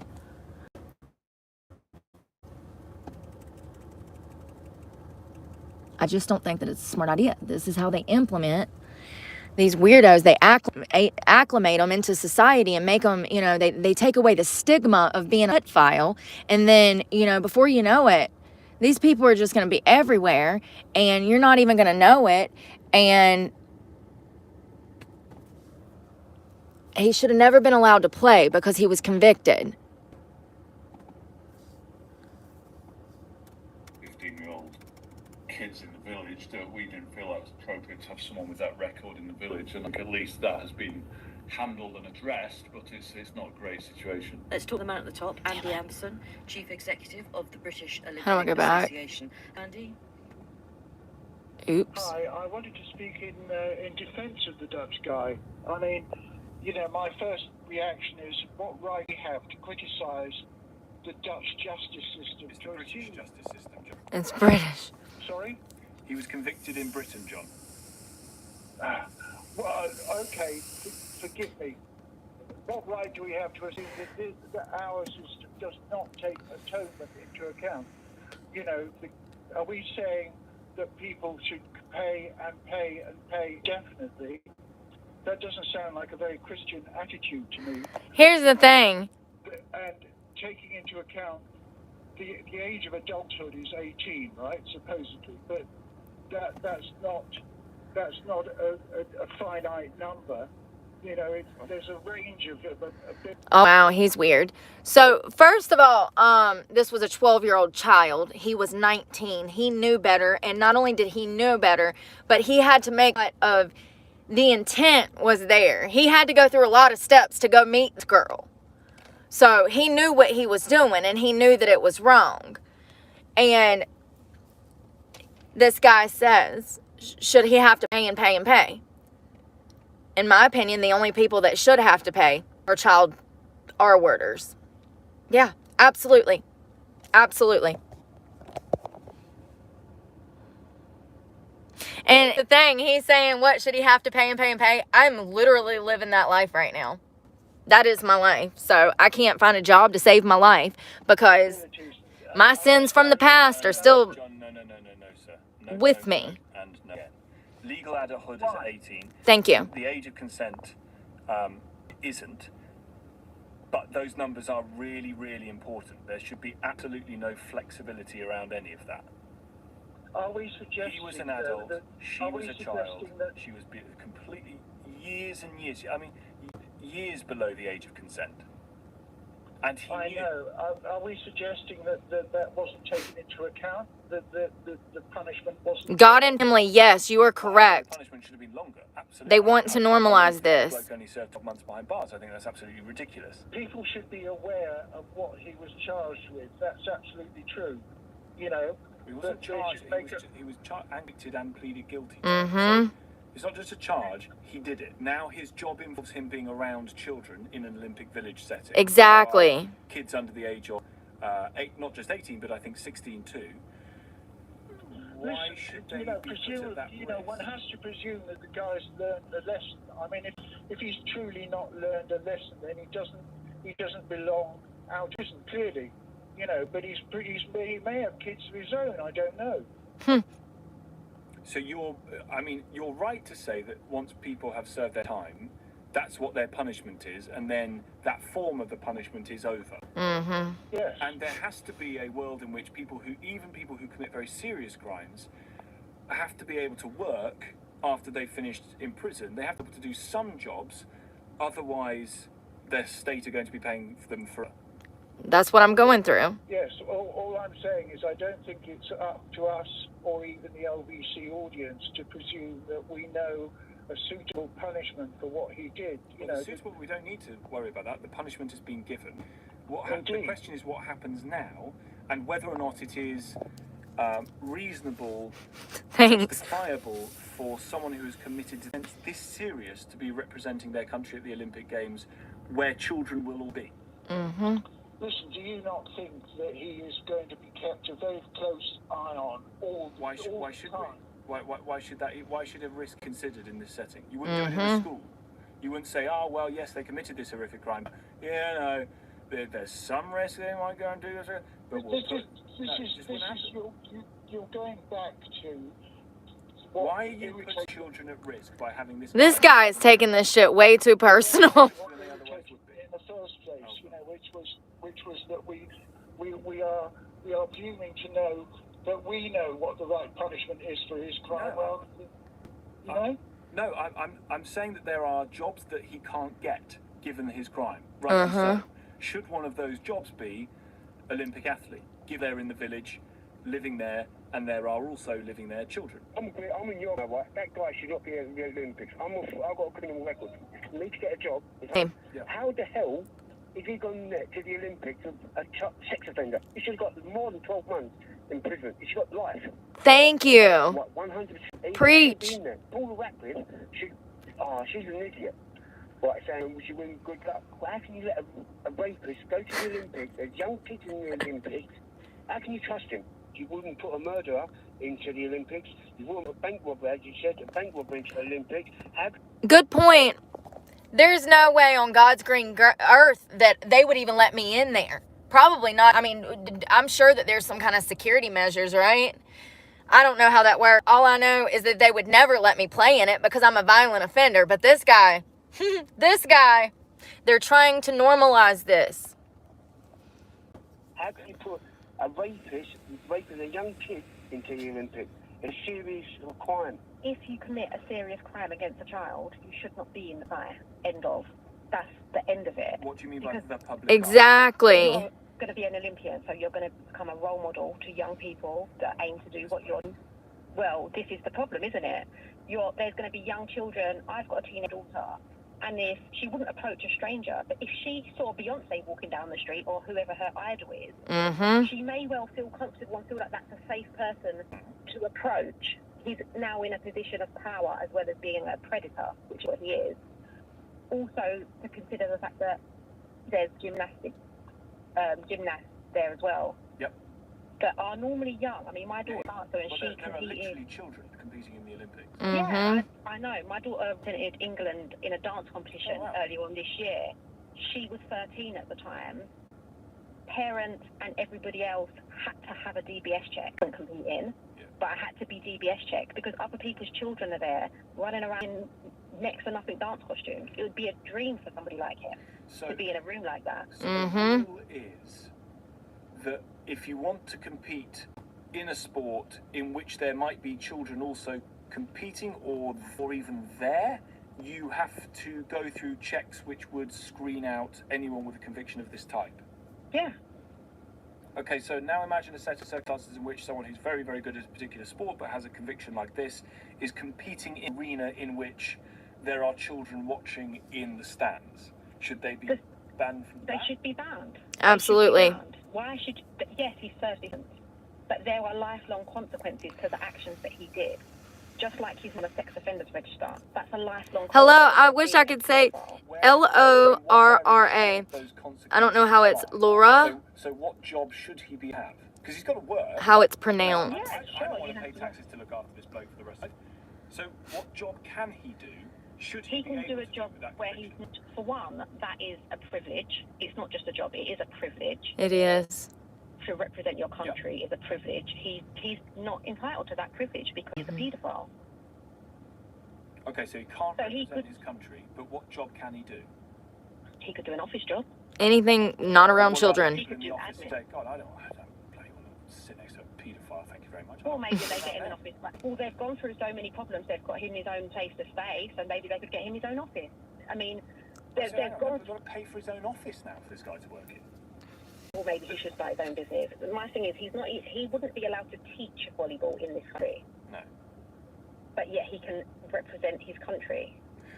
Louise, I agree with you. I don't think he should be there. I think if I were on the team, if I would say this is,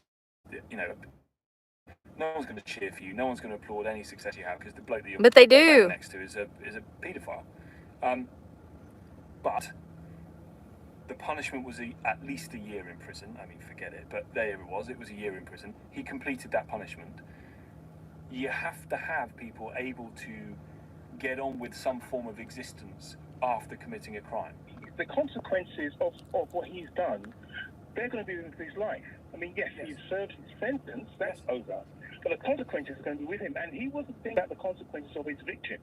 That's going to be with her for the rest of her life. Exactly. Now, as far as I'm concerned, if he's in the Olympics, he's going to have a platform like some of your previous... I wonder how that 13, 14, 15-year-old feels now with her, with him out here representing her country, and she's having to see him all over the news and media. And, these things are known in certain communities when they happen.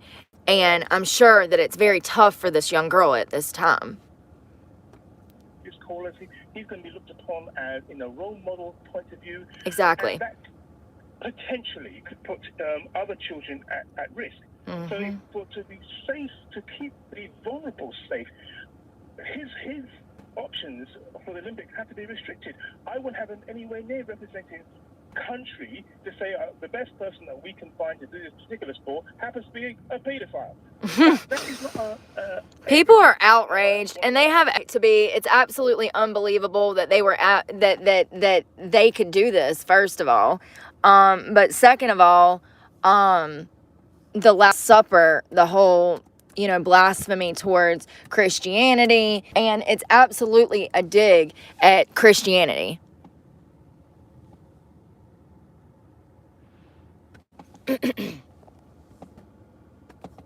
Ceremony was one of the most watched in Olympic history, but it was also one of the most talked about, not least for its inclusion of drag queens and the LGBTQ community.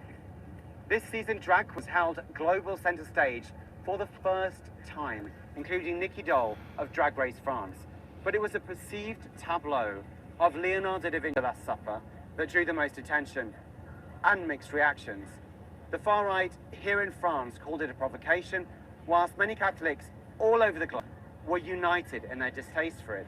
Thomas Joly defended it, the artistic director of the opening ceremony, deflecting attention, saying it was more about the Greek god Dionysus, god of festivities. And Olympic organizers said it was all to celebrate the community tolerance that France represents. This Monday, Prize is being inaugurated. This is clickbait. It was supposed to. It had a thumbnail picture of. To show France inclusive tolerance and to show and. They clickbait me. Look. It had a profile picture of the Last Supper right there. That's what people were comparing it to. I mean, how similar. He's wearing blue. Jesus is wearing blue. I mean, these people are even positioned a certain way. Look at how this woman is positioned here. I mean, it might be opposite, but I don't know, man. It's just, I don't know. What do y'all think? Let me know in the comments. It's weird. Yeah, that's what I'm saying. And I really believe wholeheartedly that it was a dig at Christianity, you know. We are in the middle of a hot mess express right now. A hot mess express. This election is going to be huge. I was looking for the Australia I knew. Look, I didn't even spell that right. They had a really good one. Yeah, that kid should not have been allowed to play in the Olympics. Simone Biles killed it. I'm so glad that she made a comeback. For those that don't know, she was really struggling with her mental health at a previous Olympics, and she was going through it. And she came back and killed it. She always has an awesome routine. She's what, like a 6 or 7 time gold medalist? Unbelievable.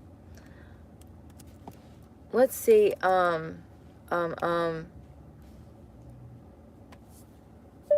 Olympic pedophiles.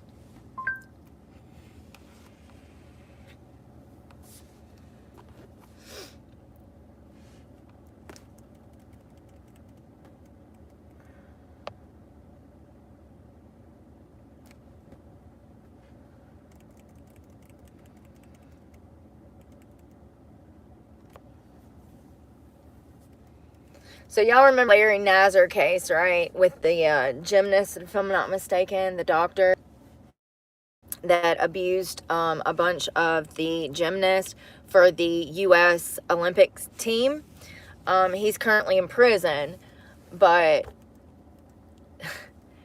this is exactly what...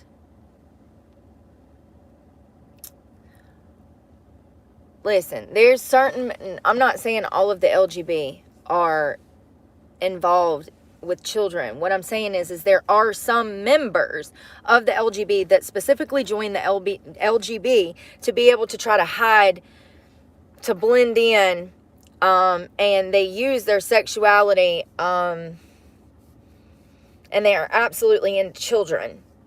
And they're trying to make it to where... I've even seen laws being passed so that you can't call a pedophile anymore. They want to get rid of the name pedophile. They say that it hurts their feelings and that it causes them to have a stigma. Okay, maybe that's for a reason. Like, it's just unbelievable what's happening. And some people that are part of the LGB, specifically that were at this event, they would love for this to be normalized. And there could come a day where it is. And it scares the hell out of me. You know, we have groups out here that are trying to normalize pedophilia. I've talked about MAPS before. I talked about this group before. It seems like other people have came out with other videos, and let's see what we can find. I like Misha. I don't know if y'all know who she is, but she's great. I wish I could edit like her. I'm looking for MAPS. It's crazy because I've talked about MAPS before. It seems like there's a lot of stuff recently, past year.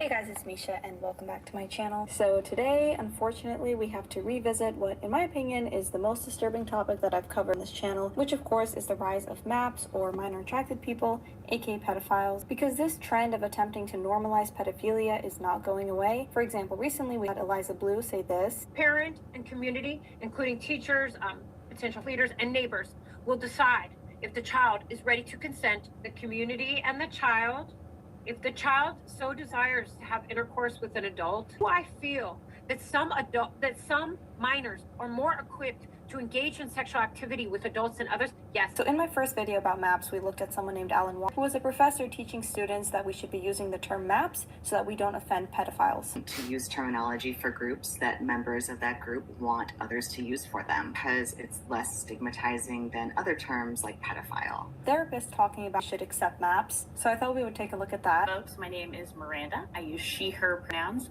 and I'm a licensed professional counselor and sex therapist in Erie, Pennsylvania. The fact that she's a licensed therapist is insane to me. I mean, she's already starting off the sentence with my pronouns are, which is a red flag, but then proceeds to defend pedophiles. And I want to talk about minor attracted persons because they are probably the most vilified population of folks in our culture.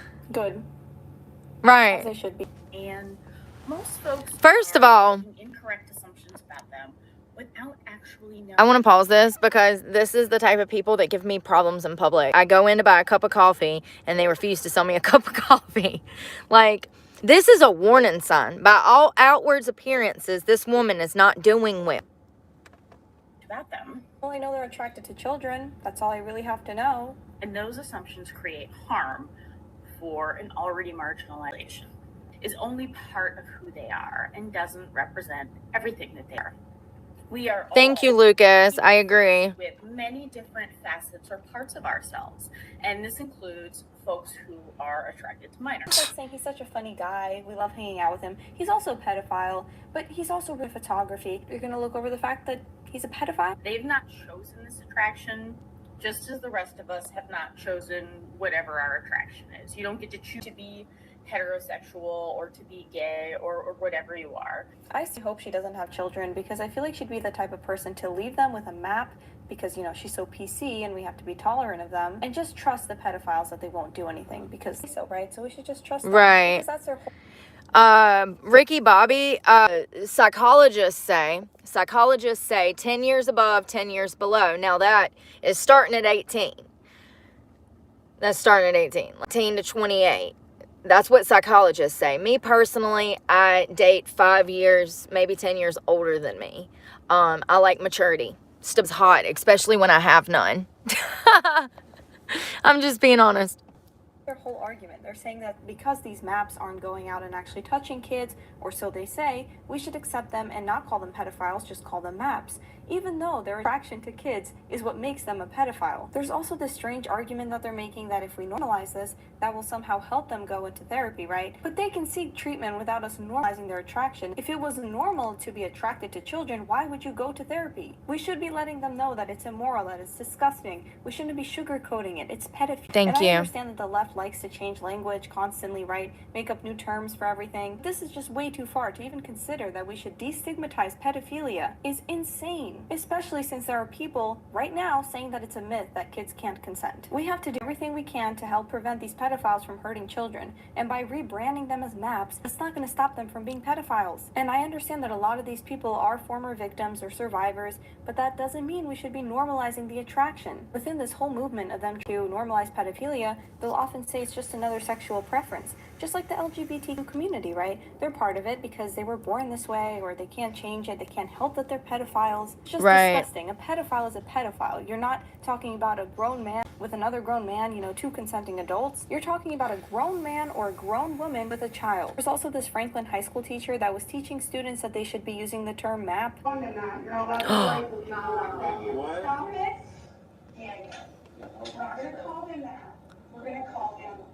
Oh, hell no. This is what I'm saying. This is exactly what I'm talking about. Like, they introduce it to you in a way where it seems normalized, and then they become a damn teacher, and they're teaching it to damn kids. This is unacceptable.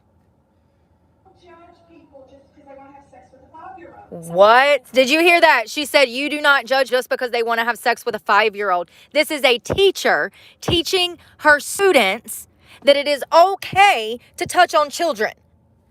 This woman, I hope she got her ass fired.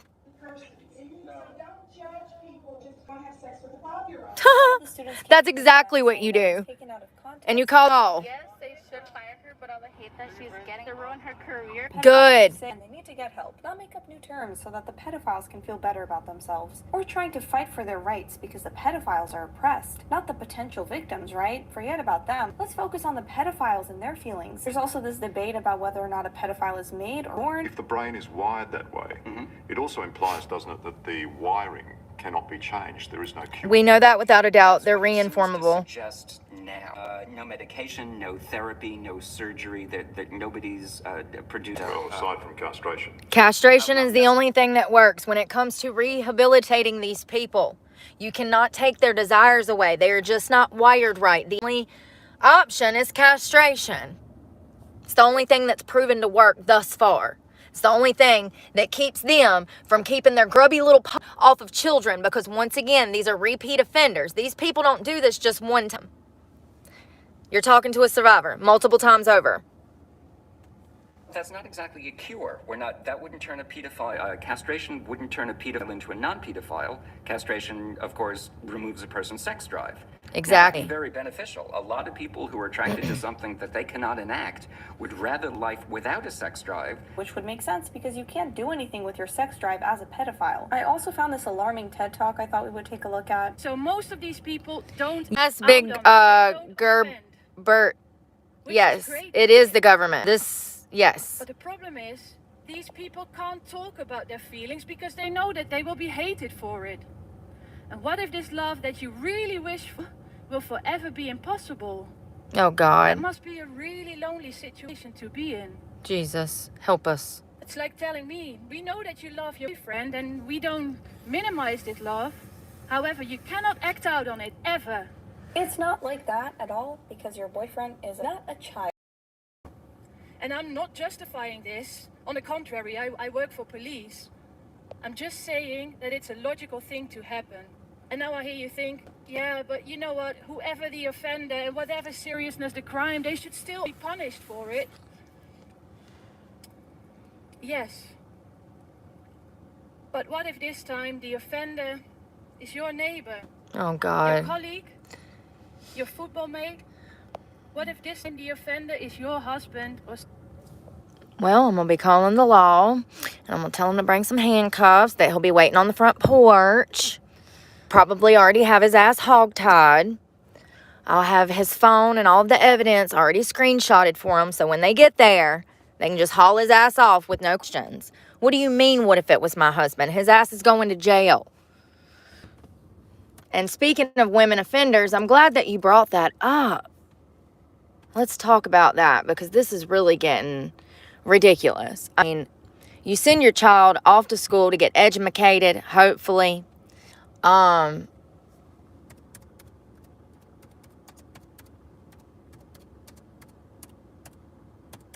This is becoming so more common. You know why? I'm going to tell you why. Because people are more promiscuous more than ever. Women are more lost than ever. They don't know who they are. Yeah. So we can just go through the list, I guess, because there's about 15 that I've saw. If you go to the Lyman Crime Network, I really don't like their news, but like most of these are teachers. The first 1, 2, 3, 4, 5, 6. That's 10 years. Oh, some of these are old. Okay, I thought these were new. Hold on. Let me just go. 4 days ago, 2 months ago, 8 months ago. Okay, so these are new at the Law and Crime. This has become more and more of a thing. And it's absolutely sickening. It's so sickening. Unfortunately, and I'm not making an excuse for these women. They deserve to go to prison. They need to stay in prison. They never need to be around children again. All of them should have their school license revoked, if that's even a thing. But this is not acceptable. But I'm going to tell you why it's happening. More than ever, sex is like running this earth. Okay, people are promiscuous. Nobody loves themselves. Everybody is suffering from low self-worth. I have no doubt that potentially some of these women were victims themselves when they were little. It's just crazy to me that it's happening so much. 1 month ago, that one, Spanish teacher special education teacher 2 years ago. They're not hard to find, but you're seeing a lot more women committing these crimes. Look at that girl. Like, she used Fortnite to lure him, and she only gets 60 days. What?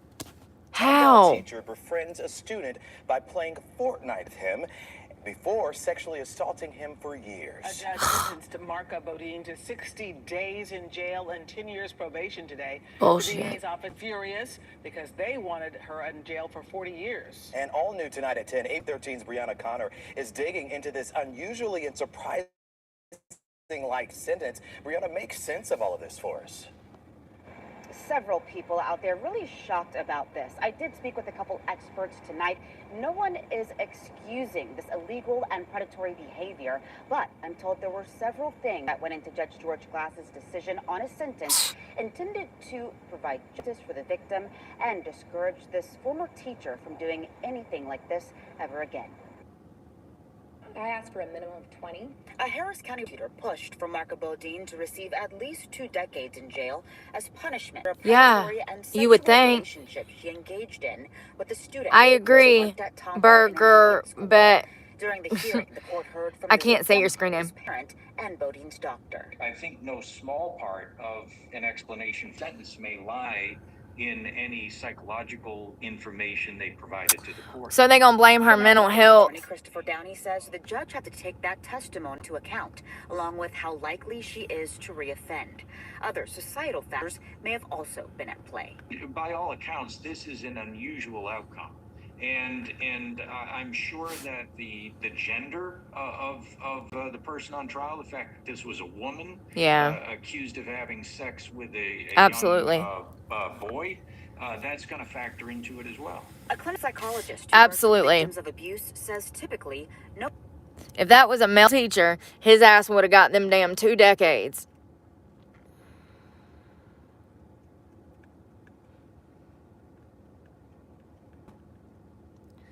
God, there's so many of them. That's just so crazy. A lot of them are old. That is crazy. That Brittany girl, Brittany Zamora, that is a crazy documentary. Y'all watch that. It's got almost 10 million views now. It's called A Predator in the Classroom, the Brittany Zamora story from Channel 12. It is so good. I've watched that. I watched it a while back. Oh, I watched an hour documentary. That one's only 15 minutes. There's another one somewhere, The Predator in the Classroom. That's probably just a preview or something, or like a portion of it.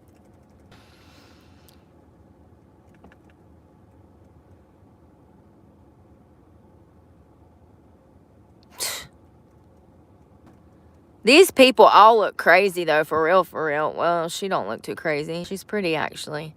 What are you doing, girl? 7 months ago in Charlotte. This is here where I live.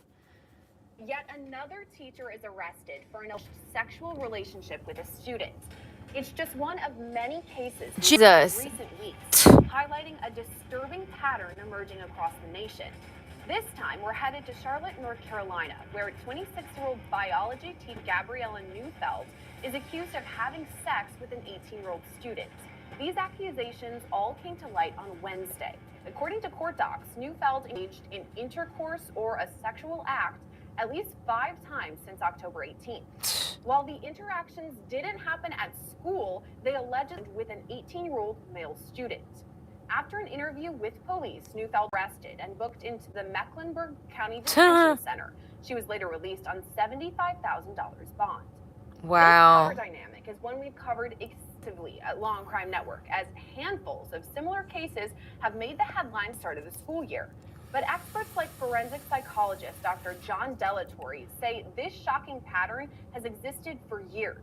In the 90s, 80s, 70s, early on, all of these things were happening. These things have been happening since there was a teacher and there was a student, right? So from the beginning of time, abuses like this have been occurring. But the technology wasn't there to engage in these kinds of things. And so current, like in contemporary times, having an online relationship and having an offline relationship are almost the same thing. And so you can engage No, in it's these not. kinds of sex acts.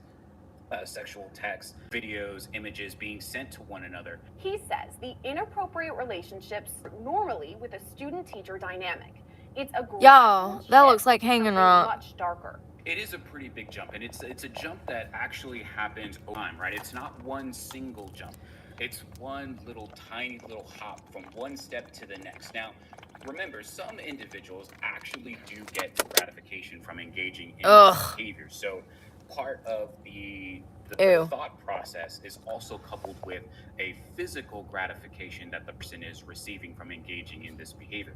It's also psychological in that they're getting attention from the victim. So there's a lot of dynamics that are at play when it comes to convincing the person that what they are doing is the right thing.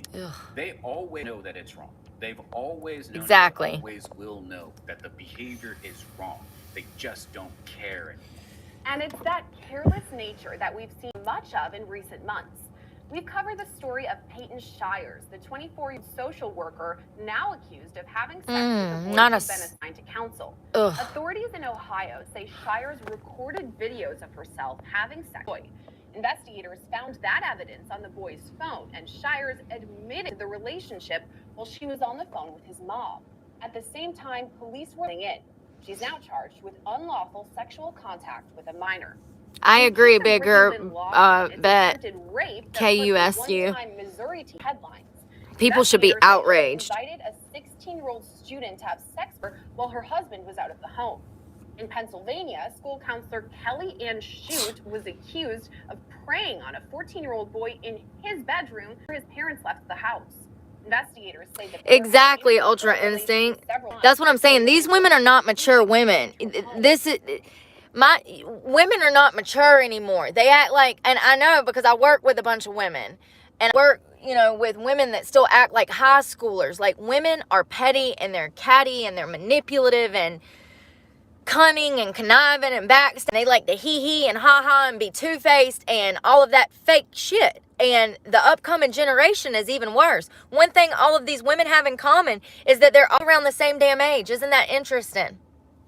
Like, the immaturity. Like, do you know how immature you would have to have a conversation with an 11-year-old, a 14-year-old, a 12-year-old? Do you know how immature you would have to be interested in something like this? I mean, it's sick. It's vile. These women are not women. These are little girls that are predators. They're child abusers. Is accused of having a sexual now that woman, with a former whew, student and sent explicit photos. 27-year-old Emily Swinkowski resigned from her teaching job in Missouri after explicit photos she took made the rounds between students. She's also accused of sexual assault. As is husband Krause of Iowa, who allegedly sent explicit photos and had sexual relations with 3 boys ages 13 and 14. Jesus. Then there's the case of Alyssa McCommon, a Tennessee teacher who's allegedly pregnant with her former student's child. No. Just this week, McCommon's bond was revoked following her second arrest. She faces charges of rape, coercion of a witness, aggravated stalking, and harassment. Arrested in early September for allegedly raping a boy in her own home. She was released on bond, but her $1 million house. Look at that house. She reached out to the victim at her release, saying she was pregnant with his child. At a hearing this week, oh my the judge God, ruled McCommon will remain in jail as she awaits trial. It's the disturbing nature of these cases that continues to generate interest. So we're taking a closer look now at the most recent one, Gabriella Neufeld. So to make sense of the case so far, we're joined now by long-term legal analyst Julie. I don't need to make sense of it. I already know. She knew better, and she's a weirdo. Absolute weirdo. I don't need to make sense of it. I don't need to know the psychological reason. It doesn't matter. Just because somebody did something to you when you were little doesn't mean that you can get out here and do something to somebody else when they are little. That's not how the world works. Just because he hurt you does not mean that you have the right to go hurt other people. If that's the case, then I have the right to go probably kill people. If the world operated like that, I would have the right. But the world doesn't work like that. And I have no doubt that some of these women went through horrific things in their childhood, and they have psychological issues, and they're immature, and that we're able to have conversations with kids. You know, you have to be not screwed right to find that, whatever you found it. But that does not give you the right to go and harm somebody when you are supposed to be there educating, protecting, giving safety. No. There's no excuse for harming children whatsoever. I do want to see this one right here. This girl looks gorgeous. She could be a model. Look at her. 1.5 million views almost. Let's see what she done did. Work. Bunch of weirdos out here.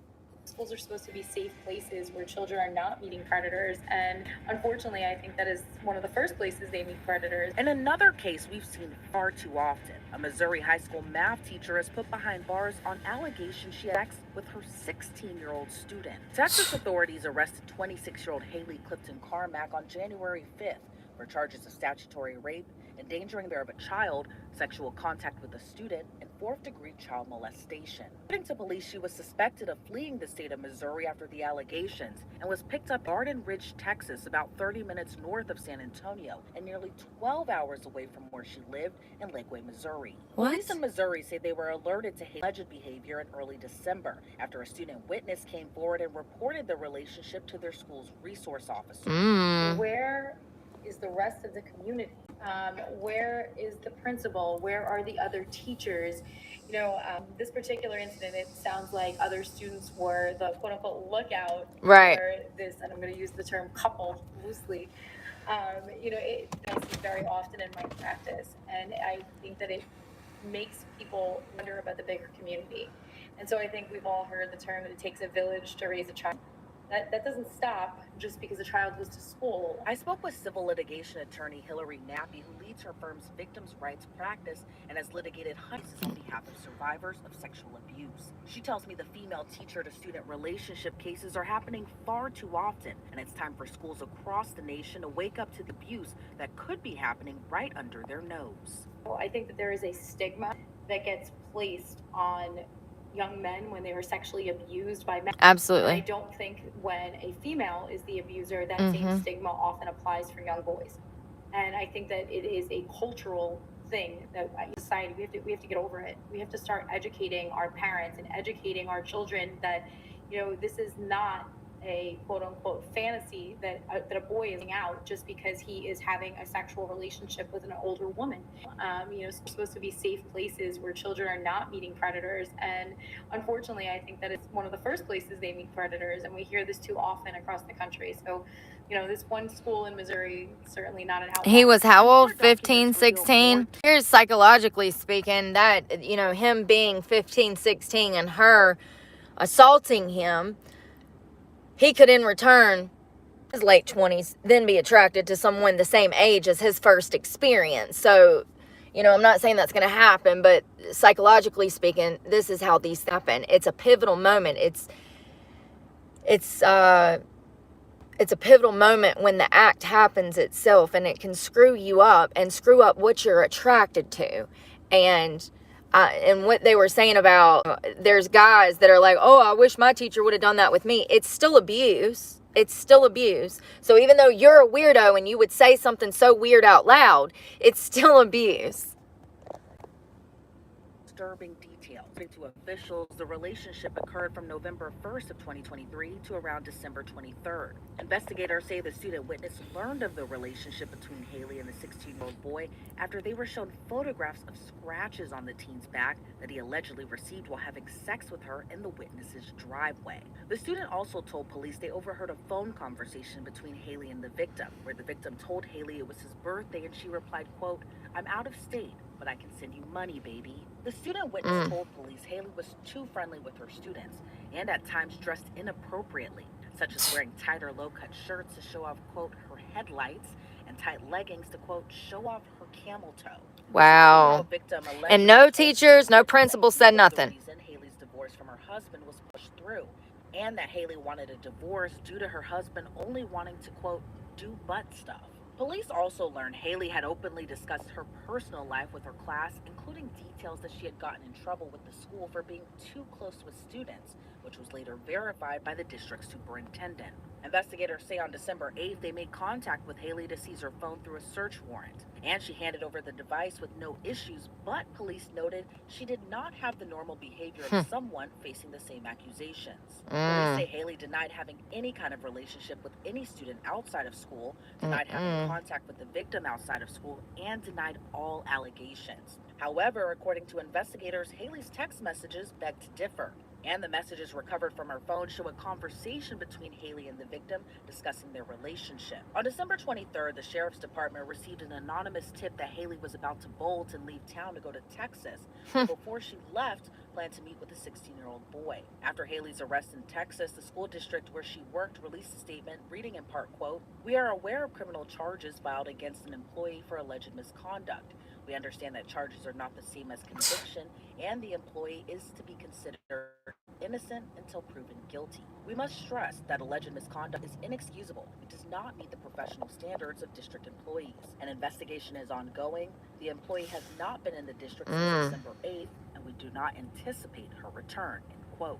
But in another twist and turn in the case, your parent is supposed to be the person who is your front line in defense of protecting you, not feeding you up to a predator. Investigators say they spoke with another witness who alerted them the teen's father was completely aware of the sexual relationship. What? And that Haley had been over to their home before she fled No. to go to Texas. On January 4th, police arrested the teen's Good. father on a charge of endangering the welfare of a child.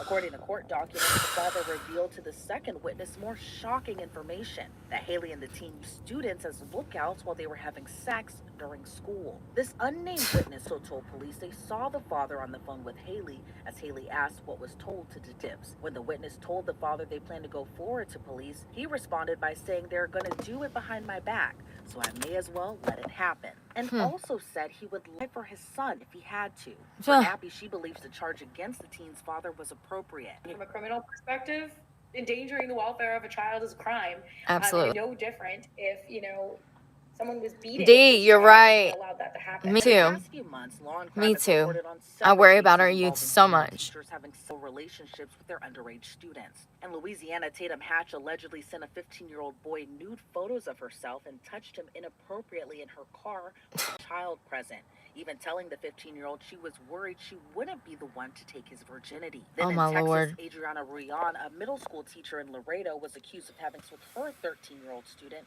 and texted the young boy she might be pregnant with his child. Jesus. In Idaho, Jessica Lawson, a high school teacher, was charged with having sex with her teenage student after police were alerted to a person finding a teenager driving Lawson's car, Lawson in the back seat because she was too drunk to drive. Oh my All denied God. the accusations and allegations made against them.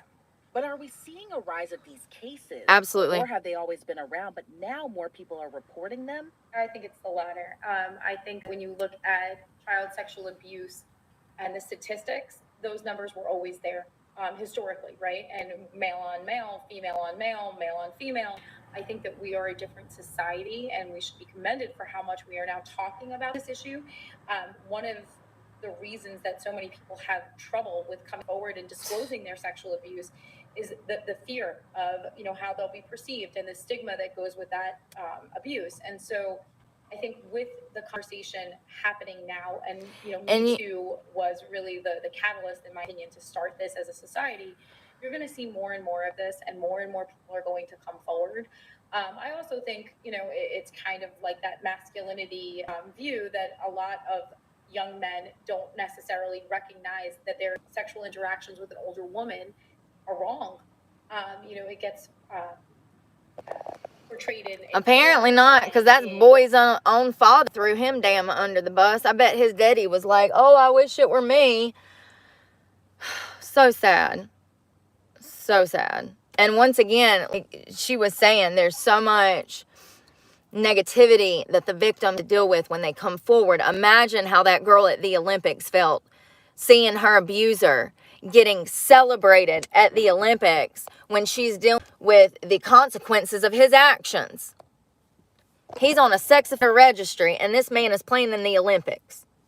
They want to normalize it. The way that they normalize it is they put these people around you without you even knowing it. You start to like them, and before you know it, society just turns the other cheek. Look at Andy Warhol. He was a straight weirdo, okay? There's been a lot that I've talked about on this channel. I don't have the best memory, y'all. We know that, but it's just unbelievable what is going on nowadays. And every time if you're not subscribed to the Law and Crime Network, I fast forward a lot of their news program. I don't really care to hear what the psychologists have to say. I want to know what the news report was, but a lot of good stuff on there. And also the other girl, the Mishka girl, beautiful name, by the way. Let's see here. She reminds me of my cousin Forrest, who was a girl. She looks like they could be twins. I can't remember. Y'all saw it. Y'all can rewind and find her. But she talks a lot of sense. And she's a newer channel too. And she's doing really good on her channel. But I'm excited to fill this stuff out. And hopefully, maybe, I will make some money. We'll see what happens. I'm just being honest, I don't quite understand all of this stuff yet. I've got to actually, this is talking about some sort of money. And so I've got to Google and see what all of this is, because I don't know what none of this is. But, yeah, this is going to be interesting. I'm just excited to be able to get this done finally, because I kind of need it right now. But I'm going to go to work in the next hour and try it over. I'm going to freshen up my makeup in the car. I'm about to run to Starbucks and use the restroom. And I might grab me a shot of espresso.